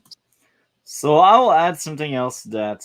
And I get the point of this video is to dunk more on Amber Heard, but I feel like every time we bring Aquaman up, we tend to forget that, let's be honest, it felt like another generic superhero movie. It felt like another movie we already have seen on other shapes and forms. So I feel like people tend to forget that maybe Aquaman should have been better and made better than what we got, and that may be another How do you factor. make a talking to fish movie better though? Like I don't know, man. Like I think it can only get so good. Like you're underwater fighting. Like I don't know. I think it's gonna get boring no matter what, but maybe I'm jaded and I just never really liked the character. I actually thought there were like interesting things you could do with Aquaman, but again, I liked the first one back in the day, but I've seen it many years ago, and I wasn't a critique back then. I was just a comic book adaptation fan and stuff. But maybe looking back, it wasn't that great. Anyhow, I'm excited about it, about maybe rewatching all of that, and I have my own opinion, but based on what I've You heard, might be and the only one looking forward and excited to rewatch both Aquaman 1 and 2. I'm not excited, man. I know I saw one, but I couldn't tell you what happened. I remember like 3 things. Yeah, I don't know. I really couldn't tell you much about that movie. and it's funny how much damage control there was around the movie, and it's always a bad sign when there's so much damage control around something. And another thing that really deleted any future success for Aquaman 2 would be, oh yeah, it's not part of James Gunn universe. So that's like there's a lot of factor. I do think Amber Heard is the biggest reason. But there are other reasons that a lot of videos, just like this one, tend to disregard. And I get it, this video was to dunk even more on Amber Heard, but it's a bit unfair to frame it in a way that's all on her. That's like, I know she plays a part in it. Like, admit it. We didn't cover it because of her. But there are other factors. There are other reasons to maybe skip out on that one. Like, how many, like, I will give you two other examples. I didn't watch Thor Love and Thunder, and I didn't watch Quantum Mania. No interest whatsoever in these two. I just skipped out on them. And the same goes for Echo. Even if I heard Echo was decent, I skipped out on that one because we just had so much going on in 2023. It's just so crowded. Wait, you want to rewatch Aquaman and you won't even take a look at Echo? Wow, sir, that speaks volumes. Well, we will eventually cover Echo because that's part of the MCU. But yeah, go on. Echo, man, like, I'm sorry, but having a show around the Butte doesn't seem that fun. I get the effort and I like diversity and such, but I like when my character talk. I'm sorry, but that's just something I like. Silent movie, not my cup of tea. Talking could be overrated. It's so like Charlie Chaplin and such. Anyhow, there's just so many movies. They all want that golden goose.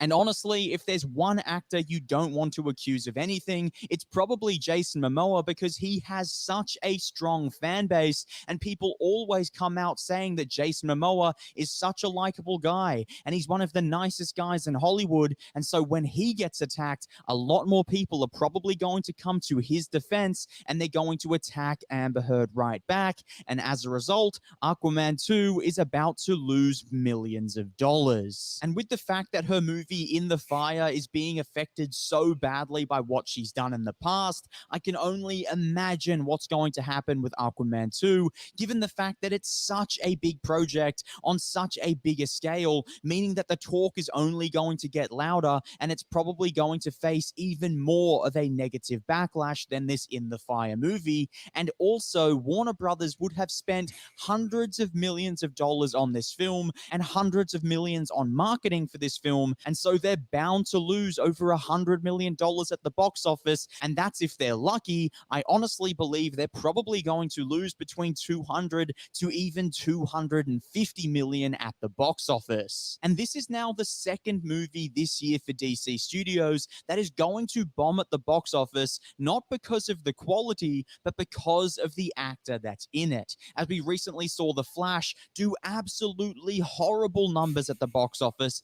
despite having okay critic reviews and okay audience reviews. The box office numbers definitely didn't reflect that, and that's because the Mad Goose Wizard was in the movie. Well, it's like I see this clip, I'm like, we did the right thing to not necessarily support The Flash when it came out. Any thoughts, Gray? I think we should support the Mad Goose Wizard. You know, he's had a rough time. People change. I don't know. Yeah. I really did not like that movie. I'm struggling to think, like, were those the only bombs? Like, did Blue Beetle and Black Adam actually do good this year? I kind of thought They all bummed, but Yeah. like I think the point that he was trying to bring is, oh yeah, we got two movies that bombed because of controversy. So that was more like the point of it. But I get what Fair you're enough. saying, that he tend to disregard that Shazam also underperformed, I believe. I don't think Shazam bombed, but I do think it underperformed. And the same goes for Black Adam. Actually, I do think Black Adam actually bombed that one, but that was 2022 anyway, so not Oh the same wow, year. time flies. I thought that was 2023. My bad. Well, I guess I don't know when this movie was made or when this video was made. My bad. So I don't know. It's And 2024. Blue Beetle also bombed. Well, actually, no. This one I'm not quite sure because it had a lower budget. Maybe like Blue Beetle like underperformed as well. I'm just I trying to don't think of the know. last like DC hit. I guess it would probably be like the Batman. Well, I don't know. Yeah, I the now I'm Batman. forgetting the order of them, but yeah. No, that's clearly the last hit they had because they also had the Suicide Squad, but I do think it was prior. And even there, I do think the Batman was the most successful in the bunch. Excited to rewatch that one for a seventh time. Maybe I will find Seventh more time. issues. Wow. Wow, Yeah, I've seen the seventh Batman. time? What are you? What is it? Aquaman to you or something? That's weird, man. I don't know why you'd want to rewatch it so much. The I'll see Batman. it a second time. I like the Batman, man. I've seen the Batman 5 times in theater and 1 time outside of theater. I just That's like Wow. that too movie much, so man. much. I mean, It's You my can only favorite. take so much Pattinson. great. I watched The Mummy with Tom Cruise from 2017, like back when it was on DVD. I believe I watched like 10, 11, probably even more than that. Well, I don't know. There's just so much wasted potential. I wanted to see what that like whatever universe, dark universe Dark could have Universe, become. yeah. Yeah, because like I don't know, they've got like Russell Crowe in there that could have been a Yeah, decent Jekyll and Hyde. yeah, I yeah. don't know. I wish that would have done something more. I only saw that one once. I'd be down to see that one again, but yeah, I don't know. That seems a little weird to me. But I watched the stupid Brendan Fraser, the Mummy one, like I don't know, probably a million times when I was a kid. So I don't know. I got no room to judge. Anyhow, I guess we can play now. And we all know what went on with Ezra Miller, the countless allegations against him even being proven guilty in court and actually pleading guilty himself in court. And of course, there was that notorious body cam footage of Ezra Miller. Assaulted in this bar twice in a row. I film myself when I get assaulted for NFT crypto art. And that all resulted in The Flash losing a lot of money at the box office. And this is now going to be the second DC project to do that this year. And I know people will come out and say, look, that's not DC's fault. That's not James Gunn's fault. And it's not. Those movies are losing money at the box office, not because of the quality, but because of what their cast and crew did. I disagree. I don't know. They They got a point. Like I think Marvel agrees with them. Isn't that why they like shit can Jonathan Majors instead of just saying like he's cast, he's in there, we're using him? I think they saw like how bad, you know, both the Flash and Aquaman 2 like kind of performed with an actor accused of crimes. I don't know. Or actress, I should say. I don't know. That's it's interesting, man. I'd like to think it wouldn't affect it, but can you turn that off? Like you mentioned, one of the reasons you didn't want to see Aquaman 2 is Amber Heard. Yeah. I don't know. I can't turn it off, but I will bring Black Adam. There was no controversy back then. Well, maybe Henry Cavill being officially out and no longer be Superman. Oh, actually, no. They at that time That was they after because he had the teaser in there. So like that's an example of a movie that got really harsh review, and that these reviews they did affect the money they brought. And the same goes for Blue Beetle. I do think. Well, actually, that one was well received. Well, can you so think of any with like a controversial actor or anything like that that you wanted to see that didn't take you out of it? Like, I don't know. It does suck that they're kind of strapped into using these same actors. It doesn't seem like DC is as willing to get rid of them as Marvel is. I'm just wondering. To be honest, I cannot think of something. So yeah, he's making a valid point, but I don't like how he frame it out on. It says, "Oh, that's only because of that." Because this, I disagree on that. For sure, I'm sure it's a factor, but yeah, it couldn't only be that. I'm sure, like, if it was a great movie, even with a controversial actor or director, I mean, Roman Polanski is a very controversial director, and his films are still generally regarded as like amazing pieces of art. So I don't know. I think people can get past controversy. Same thing with like Woody Allen, or there's countless other examples of odd either actors or directors, but I don't know. It is interesting. I'm sure it factors in. I'm just not sure how much. I think it does. Like if I thought The Flash would be a good movie, despite Ezra Miller, maybe I would have said, you know what, guys, maybe not in theater, but right when it becomes digital, we may end up doing it because I think we covered the movie like a long time after it came out in theaters. What really happened is the Flash season 9 was ending, and then we decided, you know what? We covered the Flash TV show, let's cover the movie. And at that time, that was like late June, I believe. Yep. So, Actually, it was August, if I remember correctly. uh, August was when you came back from your small break. So Yeah. I'd say it was late June. And I do think the Flash was like March. Let me look into it. I'm actually sure the Flash movie. When was that? I think it was after March because I was already like on the internet. I think it would have had to have been like May or something. But I remember seeing it in theater and then talking about it on MSK's show. Yeah, you're right. So, yeah, and that makes sense because the movie underperformed. That's why it went out digitally faster because it underperformed. Um, and another factor to consider is how fast some of the movies are coming out digitally. It's like, oh yeah, why should I go in the theater if I can watch it home? And like, yes, I will spend money to rent it or whatever, but at least I won't need to spend like $30 for popcorns if I want popcorn, you know. So that's another factor. But yeah, I do think the biggest reason, maybe he's right, but that's not the only reason. I don't like how he framed it. Anyhow, Fair let's enough. That's see. respectable. I get what you're saying. I don't like the framing either, but it had to factor in. But sorry, if you want to keep going, let's do it. Yeah.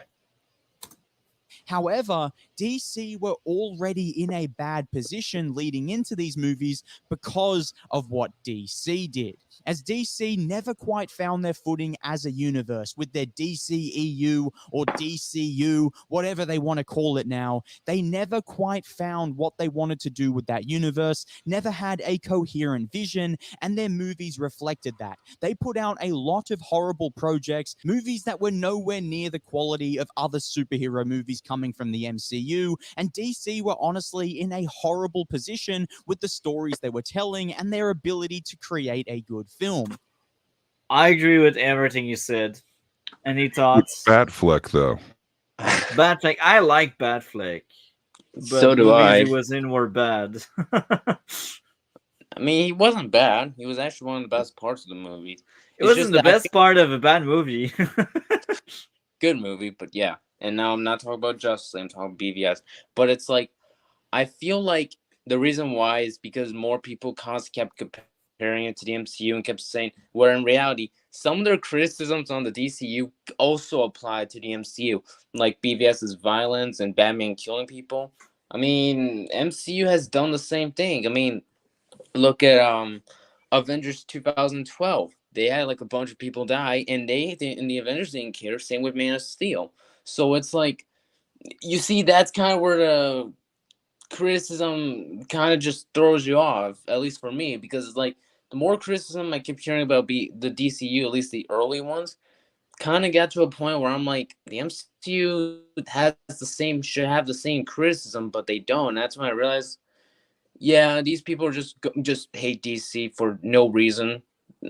I mean, yeah, DCU definitely isn't perfect. I mean, ever after BVS, it definitely went downhill. That's for sure. And I will always defend Batman v Superman no matter what. So it's like after DC, like after BVS, that's when they started going downhill. Do you want to add more, Gray? No, I think he really nailed it.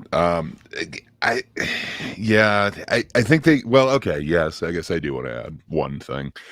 I don't know. It just feels like DC didn't really, not our DC, the studio didn't really try and like invest the time like in the beginning. Like it doesn't feel like it was as cohesive. They were just like trying to run as fast as they could towards Justice League. it seemed like they were trying to compete with Marvel, and I just wish they would have done their own thing because there's so many cool properties in DC. I hope this reboot or whatever starts doing things right. I don't know if they ever nailed it for me as far as DC comics go, but I'm kind of excited for some of the new stuff. I don't know. I hope they're going to do it better. I'm with you. I fully agree. D-Lord, are you back with us? Do you want to add something on that? If you are with us, D-Lord. 10, He agrees. 9, 8, 7, 6, 5, 4, 3, 2, 1. D-Lord is in his bubble. Anyhow, let's play this. So they had already lost a lot of money with their movies in the past, and they were definitely not in a good position financially before any of this occurred with Ezra Miller or Amber Heard. So while you can say, yes, they're going to lose money and it's not their fault, the problem is they were already in a bad position and are now going to lose even more money because of the stories they told. Whereas when you look at Marvel, their recent movies haven't been performing very well. They've lost a lot of money at the box office. However, they were successful for 10 years leading up to this. And so now when you deal with the consequences around Jonathan Majors, or if they were to have any issues like what's going on at DC with Amber Heard, they're in a better position to take that financial loss because they were profitable for 10 years. Whereas DC weren't really profitable ever, and you could argue they're only... Now, I gotta be honest, I've seen some people bringing some numbers.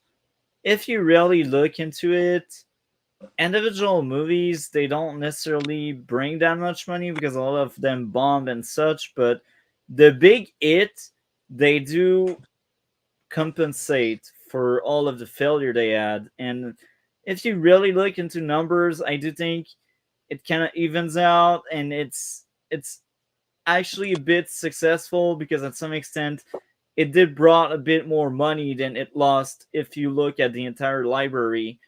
But again, it's because the success of the good ones was so huge that even if some may fail, like the success was there, if you know what I mean. So yeah, like to say it was always failing, I get the point, but I kind of disagree. Look, D-Lord, you're back. Do you want to add something to this? no, I'm good. I've been listening. What I had about hmm? what did you add? Oh, ignore me. I've just been I was listening to the conversation, and plus I had to walk AFK away, so Okay. it's fun. Welcome to IRL life. Dre, do you want to add something to what I said? Tiamat agrees. Tiamat agrees. DC, anything else to add? Not for me. A really good movie was Man of Steel. All their other movies were just average at best, so they were not in a good position, and that is entirely DC's fault. The only person that it's not their fault Man of is Steel was James in Gunn. good shop, good spot. Yeah. Plus, same with it did. BV. Yeah. In fact, I won't wouldn't say even blame it on BVS. DC. I would. You're Robo DC. DC, you're Oh, no, you're back. All right. You're Is fine.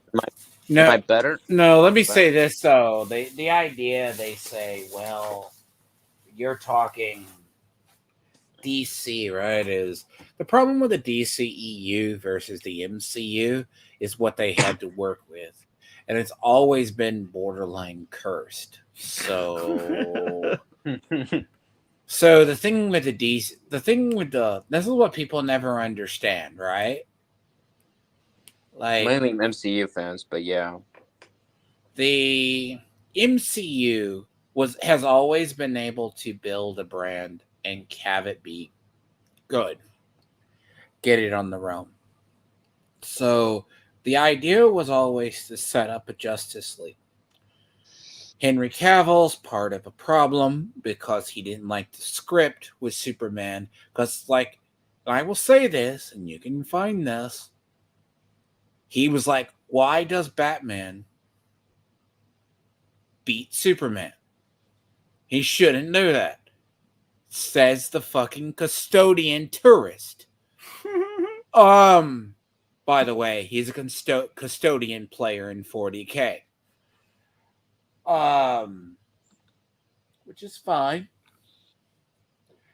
But the concept is he kind of complained, and then of course Batfleck, right, was going to be older Batman.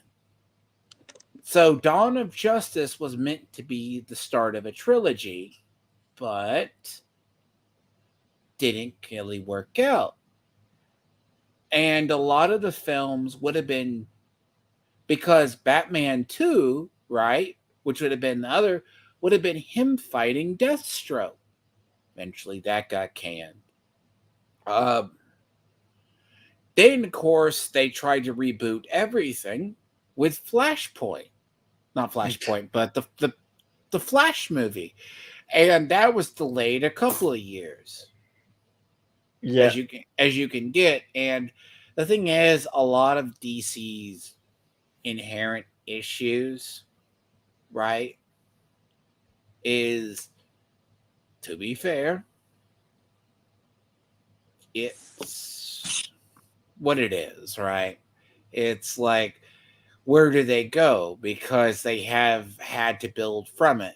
Because the original plan, starting with Dawn of Justice, was Batman v Superman, which, unironically, the theatric cut was awful. The director's cut was a lot better. Was they wanted a trilogy. That's why they had all the hints at Darkseid in the film. Yeah. Did you? I mean, I'm sure you guys watched it. You saw it. You saw the paramonkeys on the wall. Parademons? Yeah. The parademons, yes. Parademons on the wall. You saw it everywhere in the film. Yeah. And it was meant to introduce Darkseid. Yeah, I think they meant to just tease him for the Just League movie before, Josh Going Whedon full came in and completely destroyed the film and made it Avengers 2.0. I wouldn't even say it's that. Like, the idea, though, that's more the problem. So Aquaman 2's kind of had the problem because of the Amber Heard thing. Yeah. So bear in mind, she's her own set of problems. Yep. Because you're like saying the person who was responsible partly for Me Too gets still rewarded, even though she does make a good Aquaman's wife, because Aquaman's wife is an actual redhead. Yeah, and I will say that I disagree with you, DC. Even if I liked BVS a lot when I was seeing it, maybe my opinion will change as a critique, but I think it was poorly received by most people. It was a very divisive, a very divided movie. So I don't think it helped the success. I don't think so. And I remember like that in that time I was still a teenager and such, and I actually went to see BVS with two of my friends, and they were like, "Oh yeah, Civil War was better." And at that point, I was like anti Marvel and such because I was like, "Oh, I like the great stuff with DC." But looking back, they were right, man. I was crazy in my bubble. Because there is a big difference between the normal cut and the theatrical cut. Yeah. The director's cut actually had a better story on why stuff was. Because Yeah, I agree. the concept is it's an older Batman. Yeah. And he, like the bat suit with a Joker killing, like I've been trying to work through the Arkham, what is it? The Arkham games? series. Yes, I'm running into like certain issues, but it's more stress tedious. And when, by the way, somebody's like, yeah, start Elden Ring's fine. Elden Ring's easy. I'm like, you don't know my nerves and you do not know the way I play. But no, the concept was they even hint at towards Arkham Knight at that point, like in Batman v Superman, Joker killed one of the Robins. Yeah. So that's clearly an older Batman. Now, it would have had a weird setting. Batfleck was too old.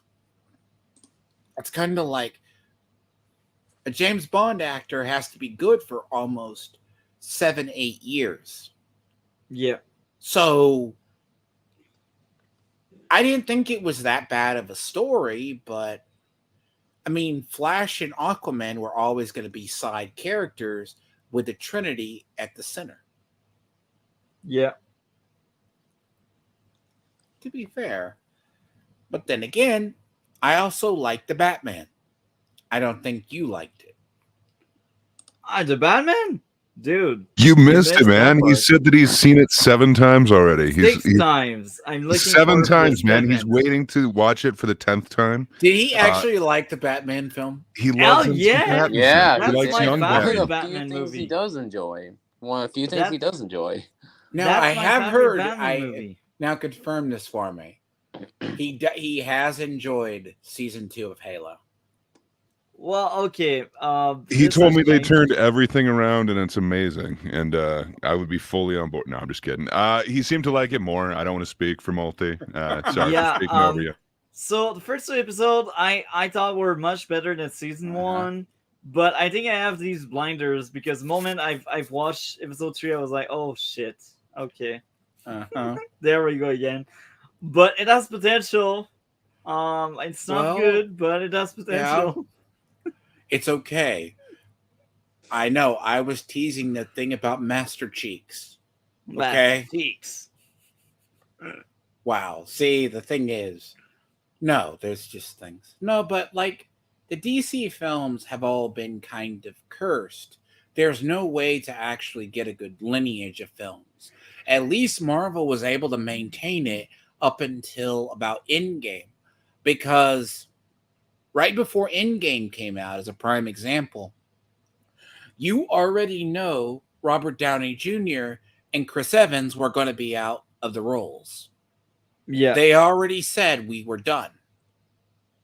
That meant after this was shot, there was going to be no more. Chris Evans had been trying to escape being Captain America a while. This was before he became all SJW, which my own. That's the clips Dane and everyone uses where he was like anti-bullying and everything else under the sun in PSAs. But you had this issue too, right? Because with Flashpoint movie done or an attempt at it, they were going to literally reboot it and try to do a fresh. But from what we know of James Gunn's DC, it's not going well. No, it's not.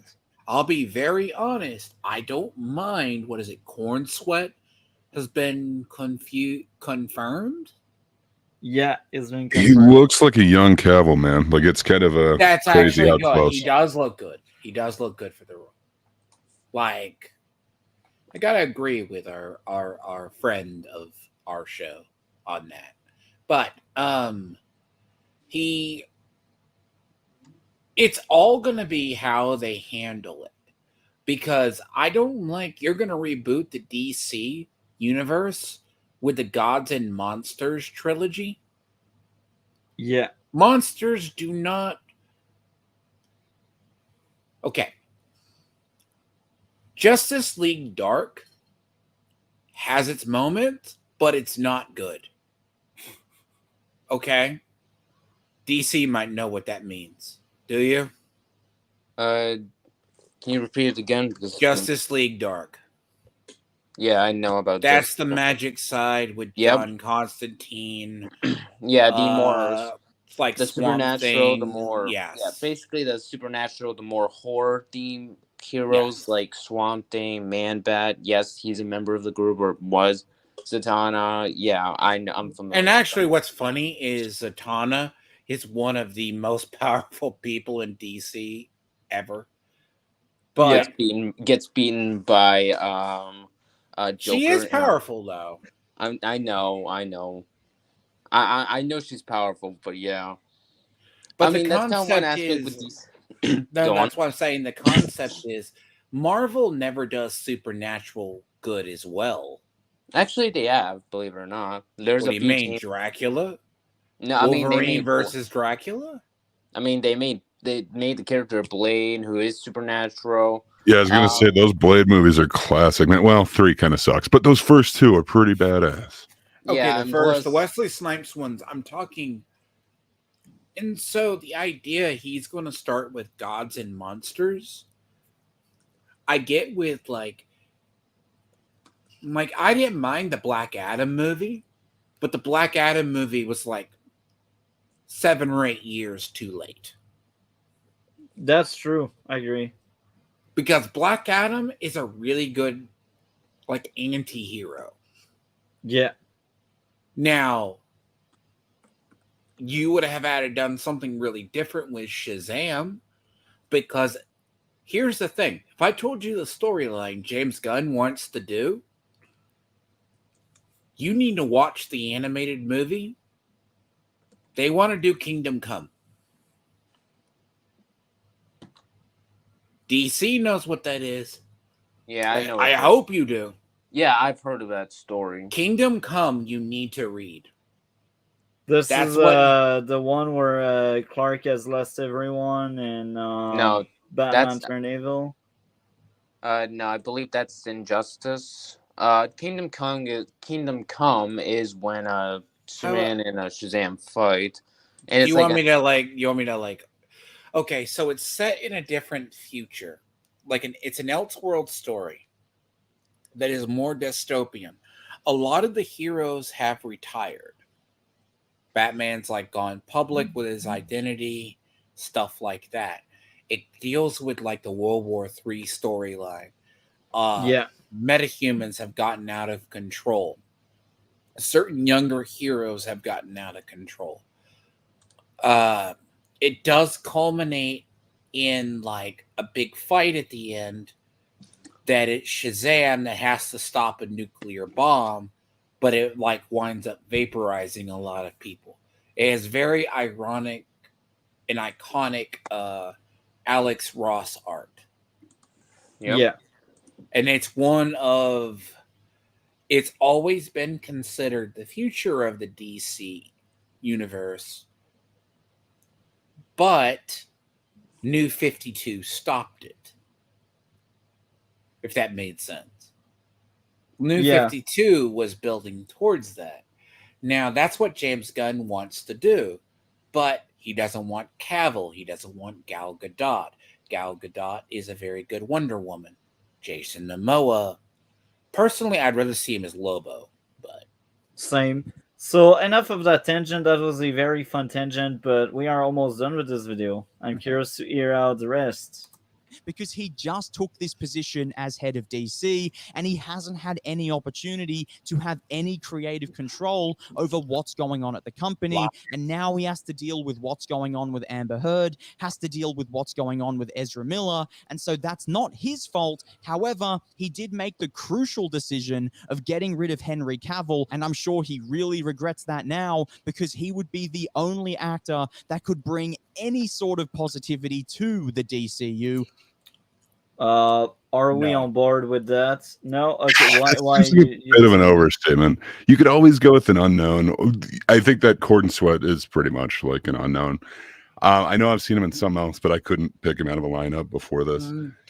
But that being said, I don't know. I didn't know who Gal Gadot really was before this. I didn't watch the Fast and Furious that she was in or whatever.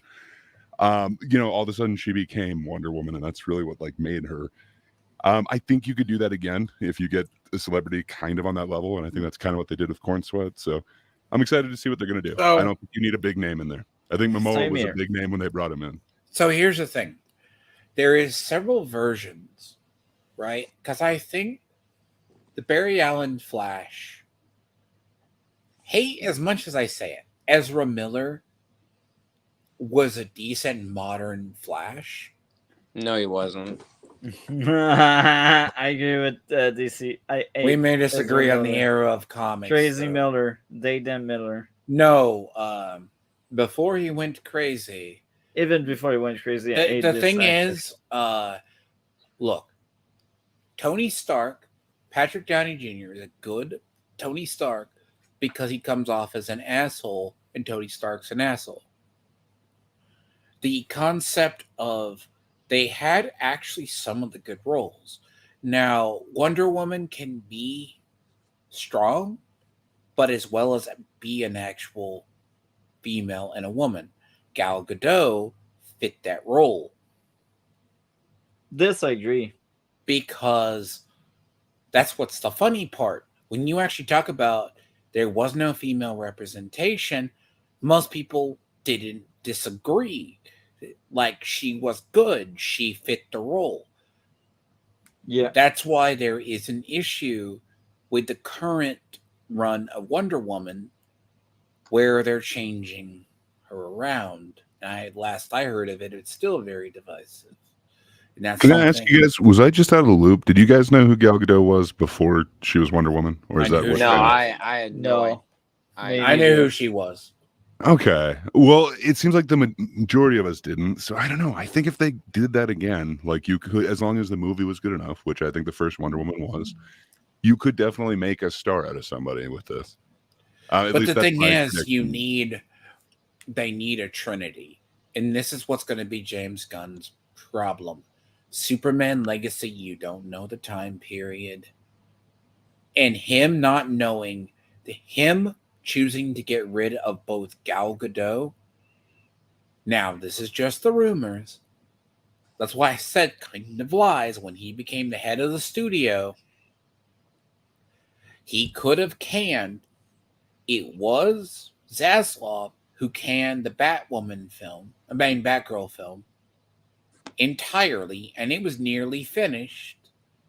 He had the choice to work with Cavill or not, or Gal Gadot or not. He chose not to. But he is going to go with... See, he's going with what I think it's like Supergirl, like what's the storyline? The one of tomorrow. Yeah. The very famous storyline. That's the one he's going to use for Supergirl. And that's getting some praise, but it's a very touchy story.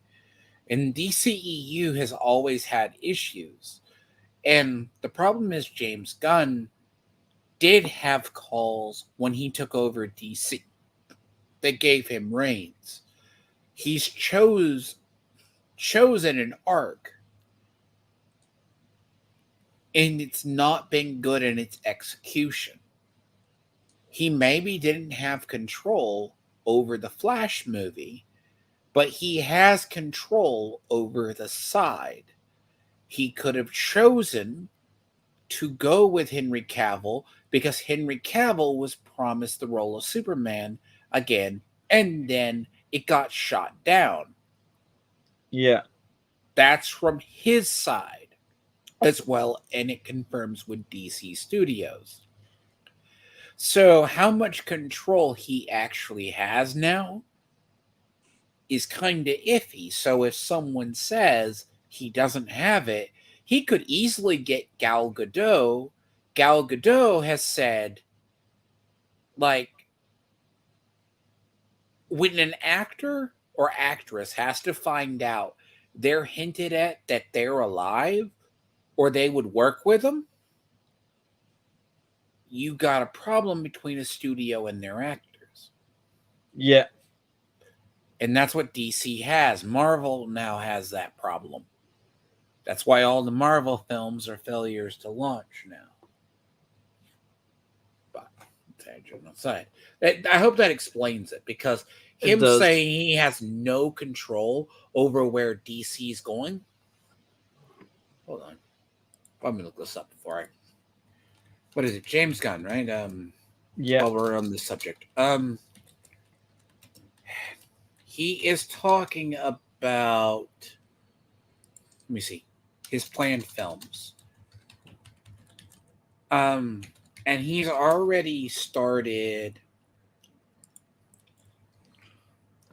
So okay, honestly, so Superman Legacy, The Authority, Brave and the Bold, Supergirl, Woman of Tomorrow, Swamp Thing. Now he's going with the TV shows Creature Commandos, which is a side story, kind of like set in Justice League Dark. Waller, which is based upon Amanda Waller, I guess. Booster Gold. Lanterns. Now, the problem with the Lantern, rebooting the Green Lanterns, it always fails. It's like trying to get a good Fantastic Four film. And from what we know, Paradise Lost is apparently going to be a woke disaster. Wow. Apparent because Woman. Paradise Lost is set in Themyscira, so you know it will touch on Wonder Woman's history and her character arc. Yeah. This drama focuses on the genesis and the political intrigue of the island of women, of all women. And here's the alarm part. DC Studios says it's going to sound very Games of Thrones-y. Okay. With not the realm of like. So the thing is, we know the casting is there. He wants to do The Authority. Now, Brave and the Bold will be based on. That's actually potentially really good. Grant Morris's comic run with Damian Wayne as Robin. So I think this video is from a while back. Like, I don't know if they had announced like how much control James Gunn had over everything, but I could be wrong. But yeah, it definitely sounds like you're right. He's got a shitload of control if he's making all those decisions. Because Swamp Thing, which will be awesome. Okay, here's the DC Universe Chapter 1 movies. Superman Legacy, The Authority, The Brave and the Bold, Supergirl, Woman of Tomorrow, which is based on a comic of that same title, Tom King run. It's considered very well liked, a little bit, and Swamp Thing. Phase 1 shows is Creature Commando, Waller, Lanterns, Paradise Lost, which is, as I said, Game of Thrones style, and Booster Gold. I doubt Booster Gold, but hey, maybe I'm wrong. Anyhow, that's enough of the tangent. I like your point you brought. I guess we can play now. As now they're dealing with the consequences of their one hero to start off the DCU being Blue Beetle, not really being loved that much, with no one really going out and watching. I liked Blue Beetle. DC, it was okay. I don't know. Would you say that you love Blue Beetle? Like, because he's saying that it's not that loved. I don't know that I loved the character where I have with a lot of the other characters. Now, by the way, the movie was bad, but I was entertained by it. By the way, fun fact. By the way, Jaime Reyes. Okay, there's two versions of Blue Beetle. God, I couldn't name the guy who was originally Blue Beetle, and then Jaime Reyes.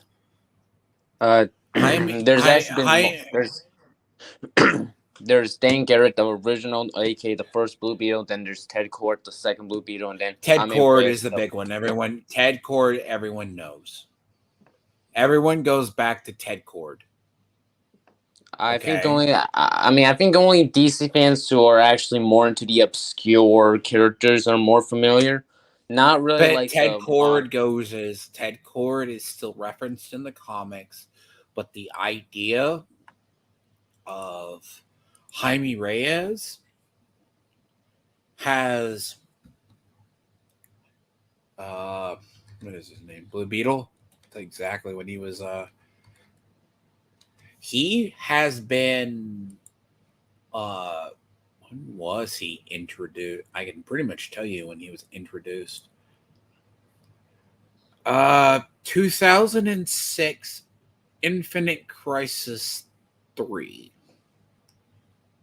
Oh, it's the same year I was born. He has been Blue Beetle that long in the DC universe. Yeah, but DC usually has like a reboot crisis, so that's why when like for a pretty short period of time, so they do one crisis and another crisis. So that's why. Okay, no, the crises. Here's the thing about the crises. The crises were set for, well, different is they used it to reset it because technically the new 52 is not considered.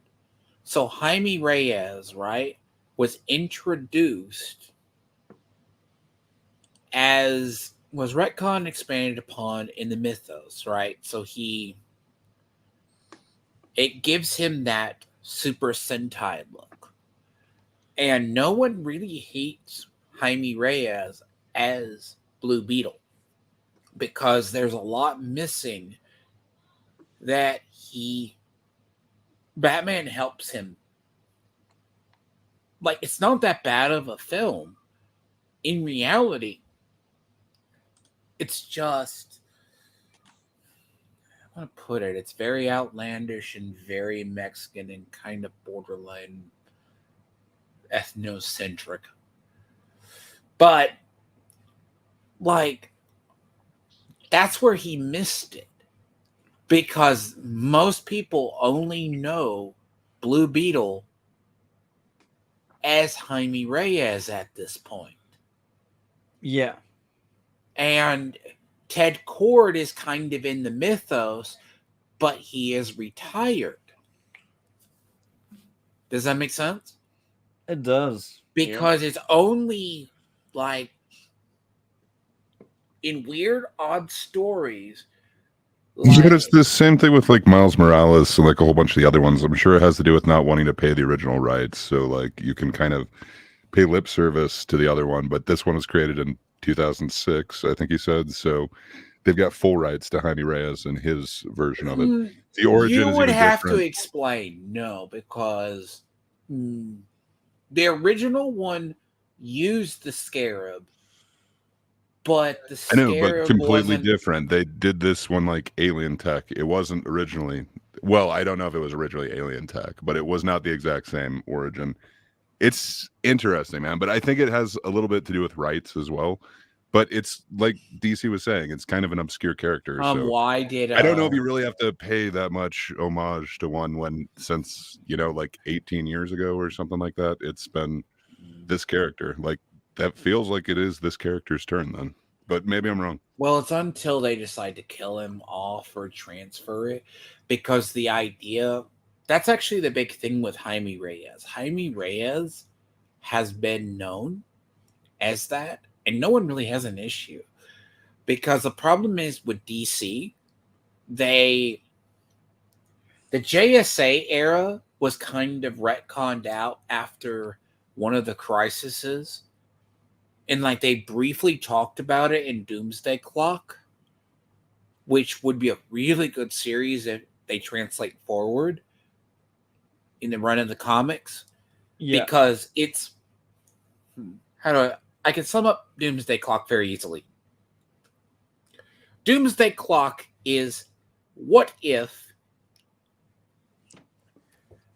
Dr. Manhattan blinked himself out of the Watchmen universe, came to the DC universe, and people, like, the premise is, it was a really drawn out series because there was delays in trying to get the comic out, unironically, that you know how powerful Dr. Manhattan is. The world forgot almost 10 years. They forgot all about the JSA. And he manipulated time. like he thought the White Lanterns were so powerful, he just moved that so Kyle Rayner didn't get the White Lantern. Yeah. So that's a nice tangent. So I guess we can play now. Yeah. Watching the movie or caring about him, and now he also has to deal with the consequences around Aquaman and Amber Heard. And to make things even worse for this film, there's already rumors coming out from behind the scenes of DC Studios suggesting that they're going to completely reboot DC and remove Jason Momoa from his role as Aquaman and make him a villain in the new DCU, meaning that this movie is just utterly pointless, and everyone knew it was going to be pointless because they're starting again with the new DCU, beginning with Blue Beetle. However, people thought that Jason Momoa would remain as Aquaman because he is loved as that character. However, these rumors have suggested that they're going to remove him from Aquaman and he's going to play a villain, making this entire movie just a waste of time. And a lot of people aren't going to go out and support this film because of that reason, also because of Amber Heard. So it has two things working against it right now, along with superhero fatigue. I think this movie may just be the worst box office performing project from DC. And I'm wondering if guys really think there's a superhero fatigue and why, starting with DC. I mean, yeah, honestly, as much as I hate to say it, I do believe there is. Here's why.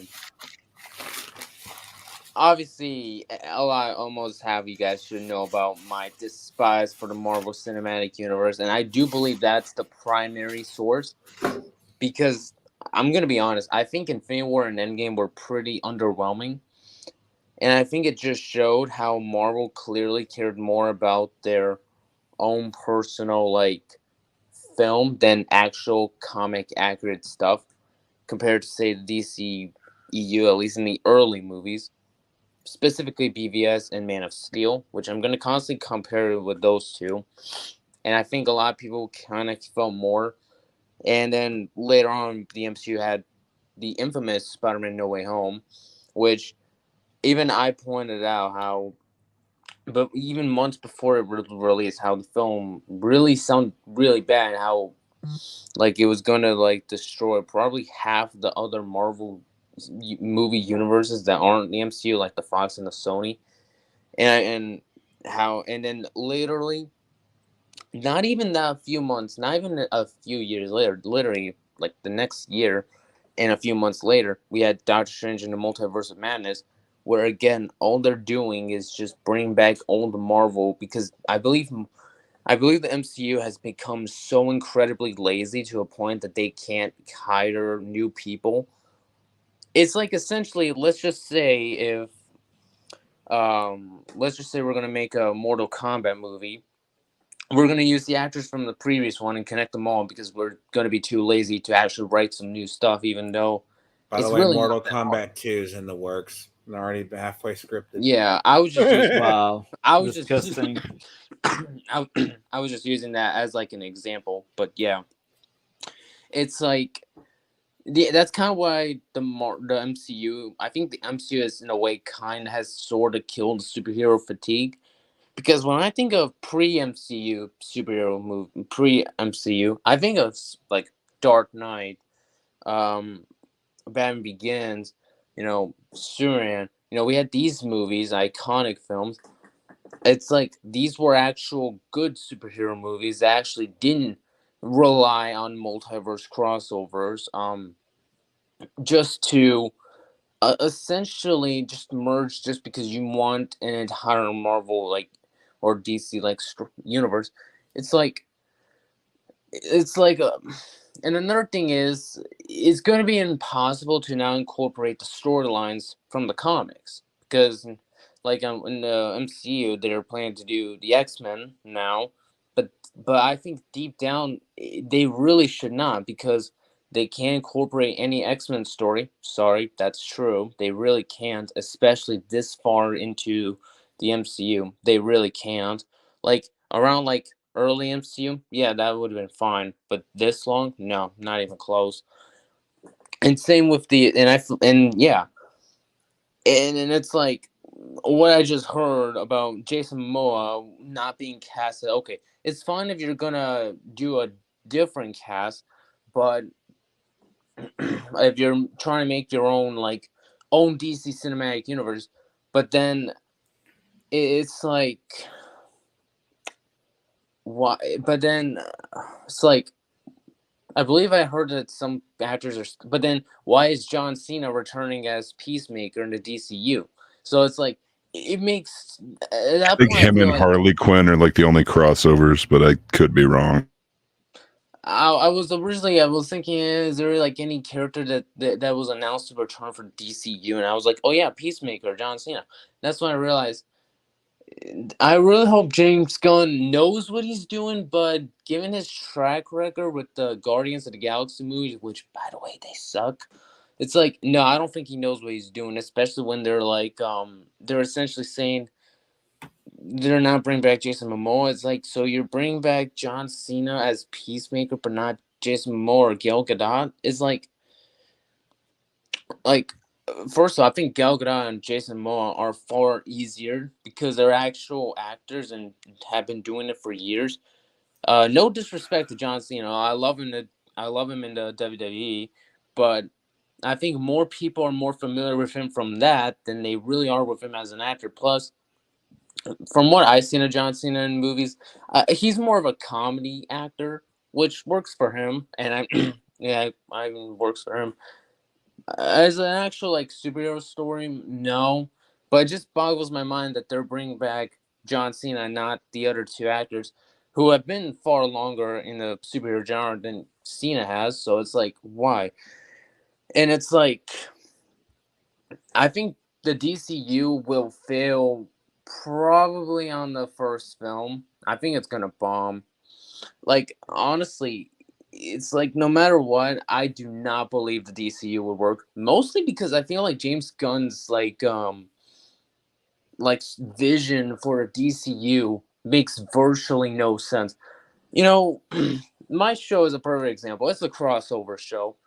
But even then, the way how it's incorporating the other characters, still I believe in even the most diehard Mortal Kombat or Street Fighter fan, even they would still acknowledge it's probably the best interpretation of how you can incorporate it into the show. So it's like I just don't get why Marvel and DC have been doing this. Like lately, when I think of general good movies, there are crossovers. Like I'm gonna use Mortal Kombat versus DC Universe and Marvel versus Capcom. I believe those two games. Well, one's a game franchise, the other's not. But I believe the way how Marvel and DC were able to do in those games are a lot better as their own separate universes with their own events and all that, and they get merged. Which that makes sense and it's perfect for the game. No, I don't know how it's impossible to incorporate something like that in a superhero movie. It's honestly getting ridiculous. It's like we can have films with Thanos being the Avengers, but we can't have a logical and a more respectful way. And the thing is, it's kind of disrespectful for some of the actors. And it kind of messes up their continuity as well. I said this many times before in Spider-Man No Way Home. It's like, how does Doctor Octopus get back before, and how does he come back with Sandman? It's like it should make sense. But yeah, sorry about my very very long rant. I'm gonna allow the mic to pass to somebody else. All right, I'm gonna allow Corey. Sorry, man. Let me take over for you. Yeah, I don't disagree with anything that DC is saying. I don't know. I think it might just be bad movie. Like frustration, oversaturation. I don't know that it's necessarily superhero fatigue. It might just be bad movie fatigue. I know I really wasn't looking forward to much, and there hasn't been much. So I didn't dig Endgame and kind of everything since then. I don't know. I really haven't looked forward to any of them. Where on the other podcast, we're kind of going back through the start of it. Well, they're not perfect movies or anything. Like, I don't know, they were just done on a different level than like kind of what's coming out now. It just, I don't know. It feels like it's bad movie fatigue. And unfortunately, they kind of did this from the beginning where they didn't quite have completed scripts. They didn't know exactly where they were going in the beginning, but they kind of caught lightning in a bottle. And I don't think they're able to keep doing that repeatedly. I think, sadly, these last few that they've done that with, they just haven't worked out that well. Like, even when they bring in good directors like Sam Raimi, they were constrained with the sets were already built. There was no real script, so he had to somehow like factor those into the plot. It just ended up not coming out well. And then, yeah, when you look at the more recent ones, it's just, I don't know. It feels to me like it's bad movie fatigue. We're just tired of getting kind of served slop, so we're not enthusiastic about it. That's my opinion. I think people are always dying to see a good Batman movie or whatever. So, just make a good one. I guess you two are done. No, I don't think there's superhero. So,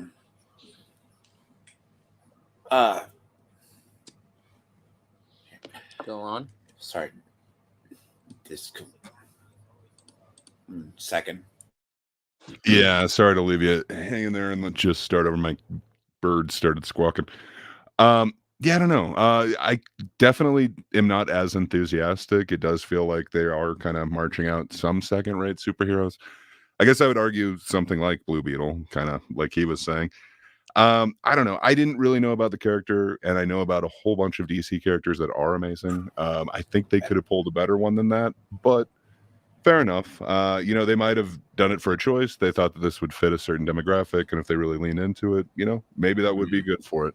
It didn't seem to necessarily pay off this time, but I don't know. People don't hate the character. I just don't think they love it. I think he might be right with that, but he seemed a little bit more enthusiastic than just saying they didn't love it. He seemed to be implying like people hate Blue Beetle, and I don't think they do. I just don't think anyone was like, "This is amazing. This is the best thing." Where, like Iron Man did have a buzz when that one came out. This just kind of like we're sick of it, but I could be wrong.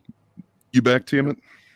Yeah. So sorry, one of my friends was like trying to like two different conversations, but no, I don't think there's superhero fatigue as much as it's more or less Disney doesn't understand fully. Like,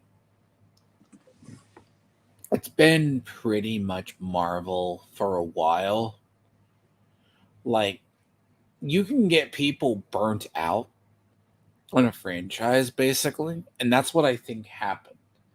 Like, I think it hit a lot of films because the idea that Marvel had post Endgame and Infinity War, they were going to go with the next set of people that had a failure to launch clearly from the perspective of, we all know my complaints with Wakanda Forever was you could have easily recast Chadman Boswick as you did Spartacus TV show and do fine. They chose not to. They wanted to go with a really shitty storyline where Shuri took over as Black Panther, but without the whole thing, which no one liked that storyline in the comics. And to be fair, they were going actually with an MCU direction, as much as I hate that term. That's what they were going with. Now, clearly, the vision was there, but Multiverse of Madness was too much of an insanity because they were trying to set up a multiverse. But like WandaVision was actually a good series. I liked Loki as well. But it's feeding into the multiverse narrative. Multiverse of Madness didn't do so well. So that whole grand narrative fell apart because it didn't have the magic the previous ones did, the little Easter eggs, the shoots. Like, oh, this Easter egg was here and maybe it leads into another. Like, I'm sure you guys remember the early DC film. I mean the MCU films that had the tease of the Infinity Gauntlet. The first Thor had the gauntlet. We all knew it was going to be Infinity Crisis, but how do you build towards it? Now, the problem DC has is maybe the route would be television. Maybe it's a different route. Like Marvel could easily relaunch. Like, okay, Marvel could fix itself to a degree. Just don't make a film for a while. People forget stuff happens.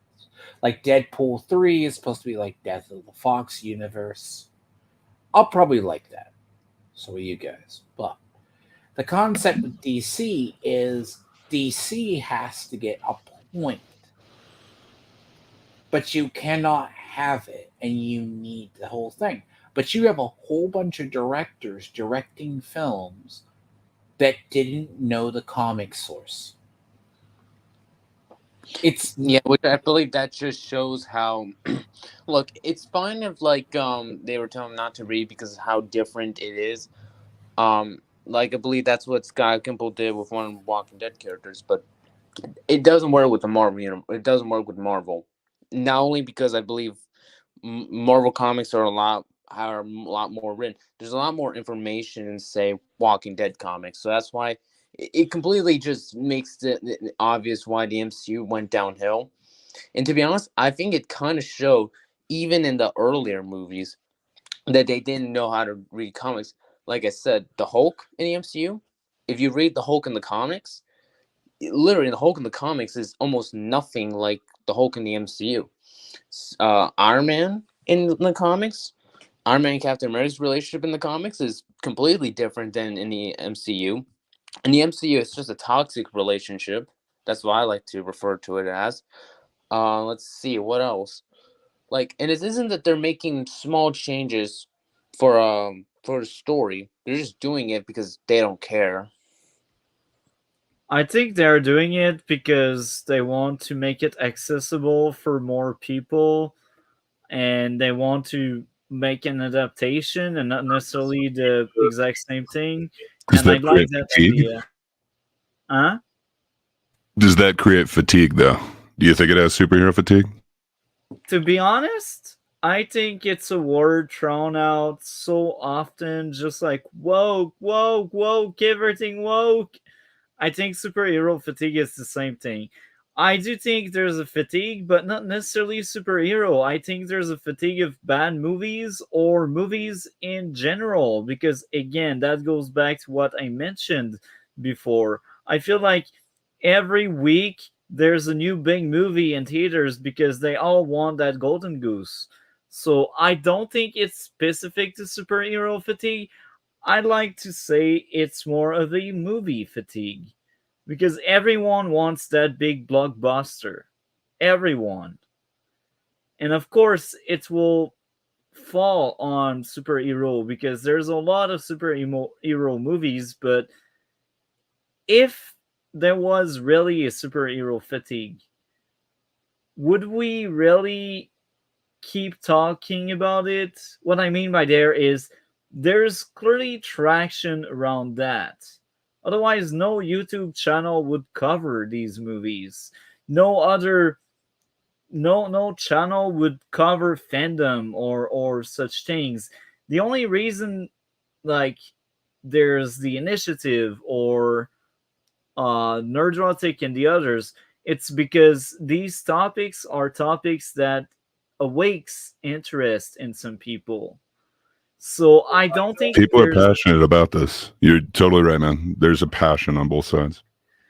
so I'd say there's not a superhero fatigue. It's a movie fatigue.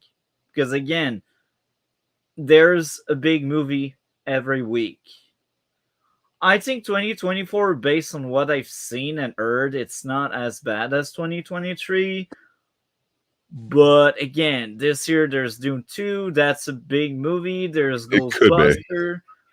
That's another big There was one. the whole, strike last year. They kind of knew going up to it that there was the strike, and then they wouldn't be able to advertise.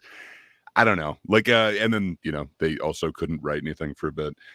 I want to give them a little bit of leeway for that, but, that definitely is part of that lull, but that wouldn't account for the whole year.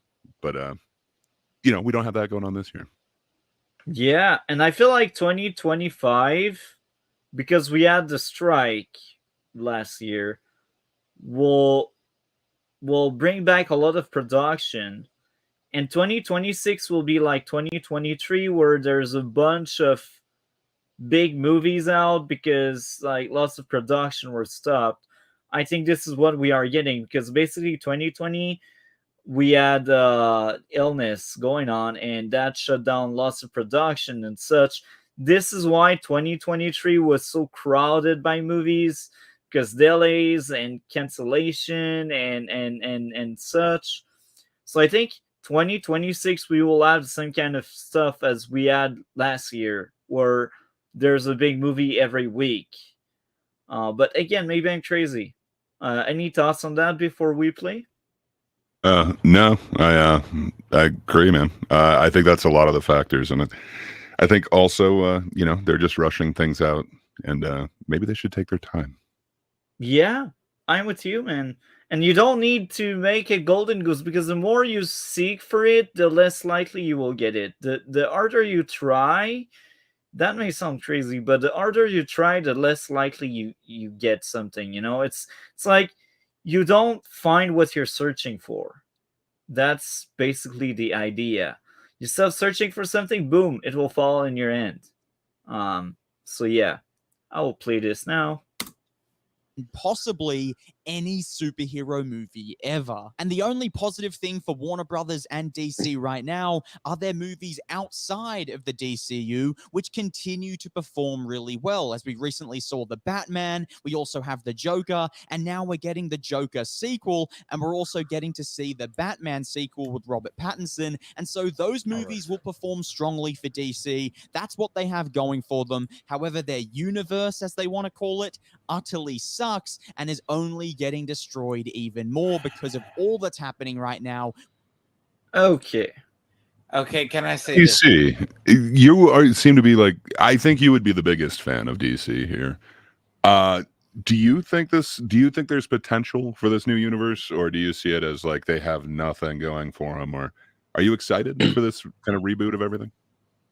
Me, no, not even a chance, because of the fact that it's like, I think the DCU ended around like 2016 was perfect. It was going in a good direction. We were getting a Suicide Squad film. We were then getting a Justice League film. Then we're going to give an Aquaman film. I thought it was fun like that.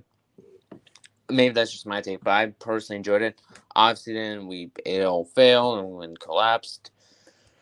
But I feel like the direction they're going in with, no, and it's clear that they're doing it because DCU failed so badly, even though it really did not. It's just people preferred the MCU at the time because it was the height of the MCU. Yeah, we're having Thanos, we're having all these Spider-Man. It's like, to be honest, I think DCU was actually doing good around BBS because, Batman and Superman in the same film is not really anything new, and plus, even then, it's probably a good interpretation as well. And it also was following a really interesting storyline, because when I went and rewatched clips of BVS, I realized there's more to the conflict between Batman and Superman than, say, Civil War did.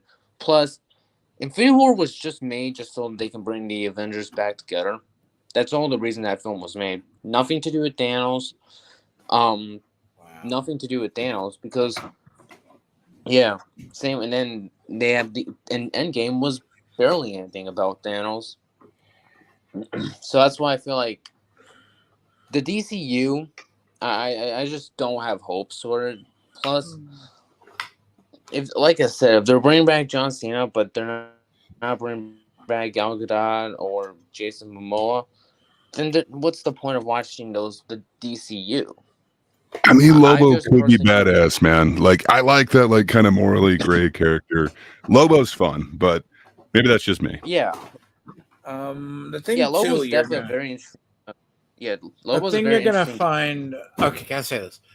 The thing is, I probably am like, the thing you're gonna find though, as with Forward, is the payoff to a lot of DC films is like, it's the issue like I have like with like the Batman. Like, I don't mind it. I like the film, but they got way too many storylines in there. And I know DC, even you, I know you don't. I know you probably don't know the No Man's Land storyline. I Young actually, Guns. I do know that storyline. You do know that storyline? Yeah, a huge earthquake strikes Gotham City, Well, then that's Cataclysm. Cataclysm leads cataclysm, to and it. the United States essentially abandons it and considers it a no man's land. And Because pretty that's much, actually, because it's a talking point I brought up in Arkham Knight. They would shut off Gotham because the concept of you do not want those criminals outside of Gotham. So they went with here's the thing. They went so Batman has three storylines in it. The Joker, the Joaquin Phoenix film, is a fine standalone film. That is not part of any other thing. That's very much like a Dark Knight style film. So that can go not into the main. So the Dark Knight trilogy is a prime example. Was never meant to feed a Justice League film. Joker film was a one-off, meant to be an origin story, good enough to be an alternate origin for the Joker. That's not meant to be anywhere near a Justice League film. Now, the thing is, the Batman, as I say, part of the problem with its launch, it's a 3-hour film that has 3 complicated stories. Hush, The Long Halloween, and the start of No Man's Land at the end. Hush should be its own film. Hush is a very good storyline. The Long Halloween, as DC can testify, should be able to be its own thing, because it is actually an interesting storyline that ends on a cliffhanger. And it's a very good film, animated. The problem is DC needs to balance the animated films and the live actions. No one has an issue with Peacemaker because Peacemaker is a minor villain. His father is literally called the White Dragon, who is modeled after a KKK guy. You chuckle, Multi. That is the original story for Peacemaker. I know that was in season 1. I know. He is meant to be a corny guy who is a KKK person who creates helmets. They have superpowers.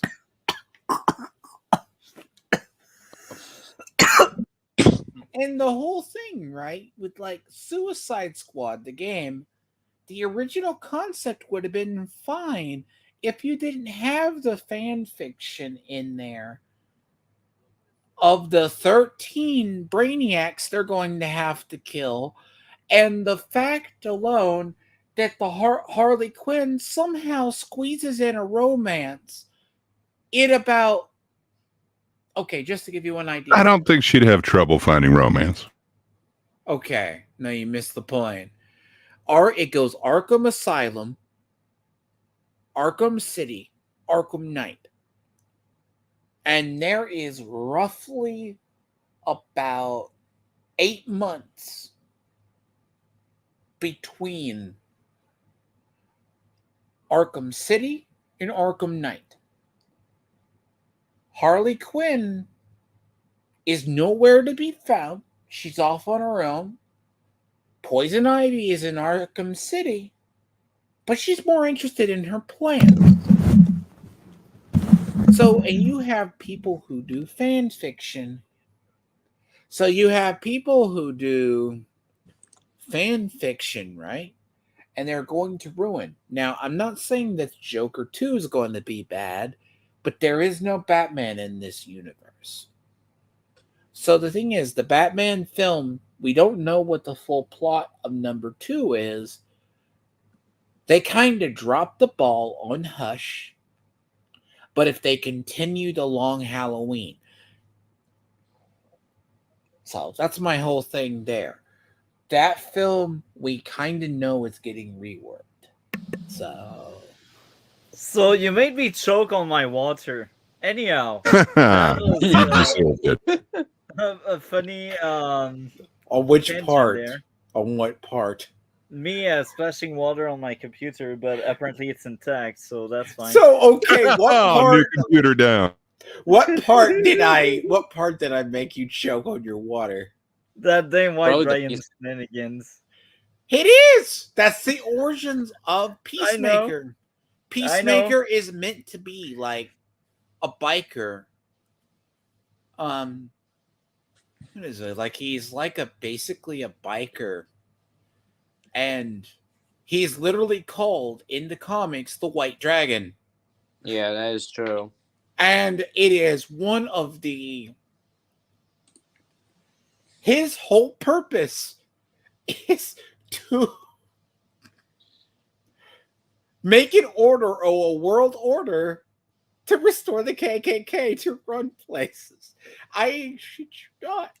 So Anyhow. so that's why I say you act like Peace. By the way, if you say Peacemaker was a bad show, it was. I liked it. I liked DC it. didn't like bro. it, but you liked Batwoman. That is a problem. No. DC No, liked DC Batwoman. did. DC did. Yeah, DC did.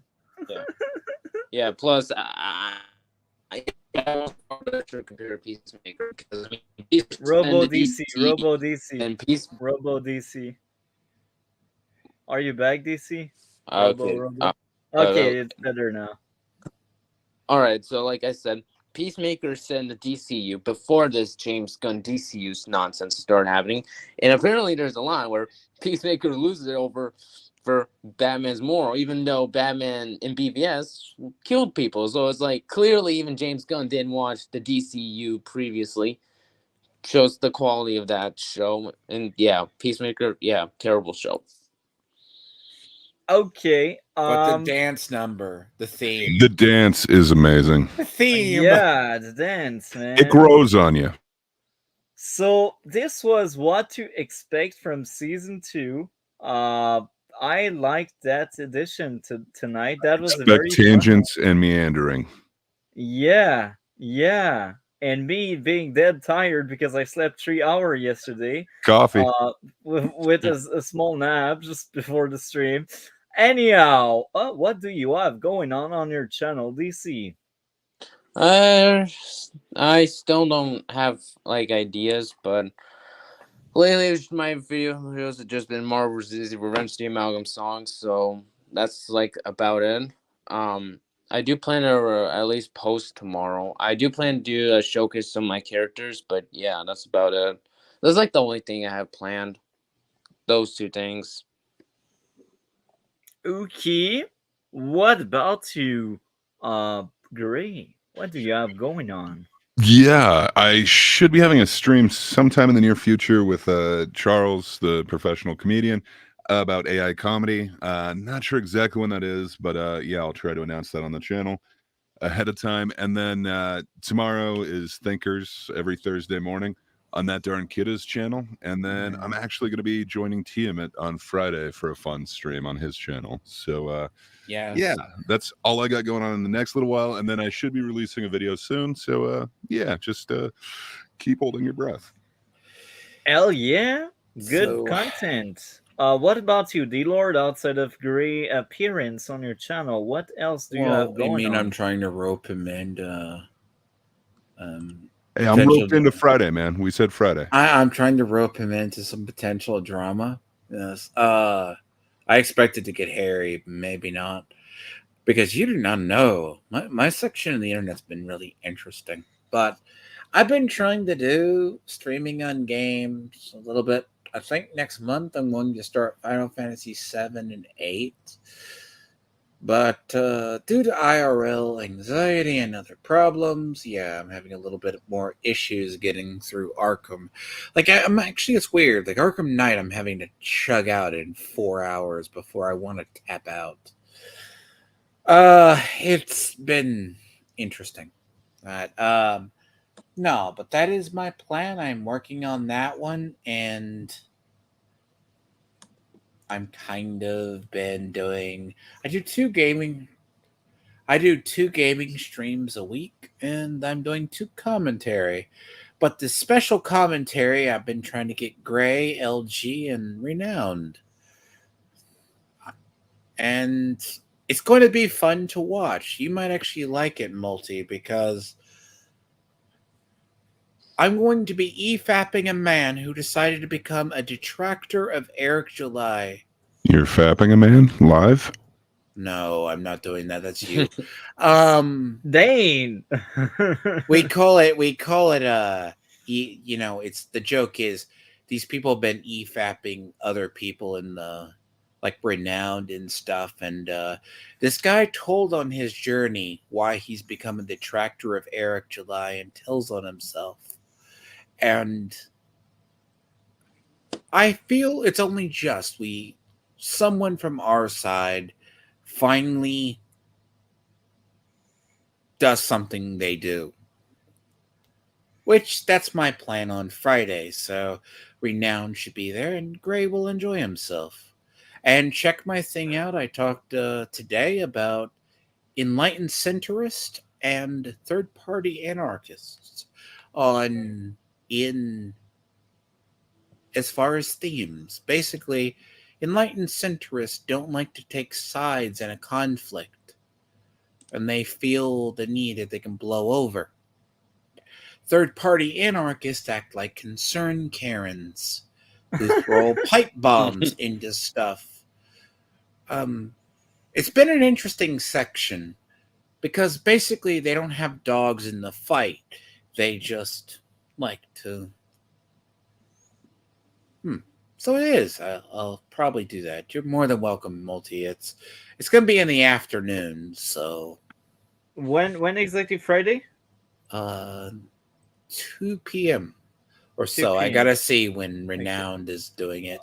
I will be at work, but depending how long guys are streaming, I may be free. Like, if guys are streaming for like 3-4 hours, I may join by the end. But I'll be honest, it's 47 minutes. But it's okay, gonna so be I won't be interesting, there. like but then again, it's a 47-minute video, but I'll see. It's going to be very interesting perspectives between me, Gray. I think LG is going to pass, but if you do it a bit later, like 5 p.m. Eastern time, I'm there. But I'm just waiting on to hear back. So, but you can look forward on my channel. I do 2 gaming streams a week and 2 commentary. That's all we do. 2 o'clock. Busy man. 2 o'clock. I run parallel to a lot of people, so yeah. In my 3 o'clock on Thursdays. So that sounds fun. So on my end, this week I don't know really exactly what's going on. I need to catch up because Green Mill is such a long movie. Anyhow, Stream tomorrow if I got the time. Maybe a bit of Naruto Storm Generation. Not Generation. Connection. My brain is fried. Uh, that's another future game. Once I'm done with it, I will roast the shit out of it. I basically did a review of Reboot Camp. Damn, that felt good after that. I was like, man, that game is so bad. It ruined my childhood. No, I'm joking. But for real, like when you do a remake, make it good, please. Is it too much asked? Gaming industry, folks. Anyhow, So you're uh, gonna pass on Persona Reloaded? yeah. Why? Well, in case you didn't realize, it took me like a year to finish Advance Wars, and it will most likely take me like another 6 months to finish Naruto. But yeah, I got other stuff, and I know, but you got to put Persona. Persona Reloaded is actually good. well, it's on my to think of list, I guess. By the way, I do recommend if you don't see me in your thing, the only reason you don't see me in your sometimes your media streams is because sometimes I've actually been enjoying certain things. I recommend to both of you, instead of consuming bad television or bad shows, watch Masters of the Air and watch Shogun. Eventually, Come on, you could do it. the other thing is now that Cole will maybe take a break, or it won't be there as often as it used to be.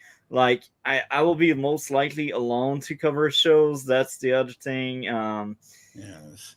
So yeah. So I mean, you're okay. I'm going to actually say this. We actually got a really, really good lineup of shows incoming.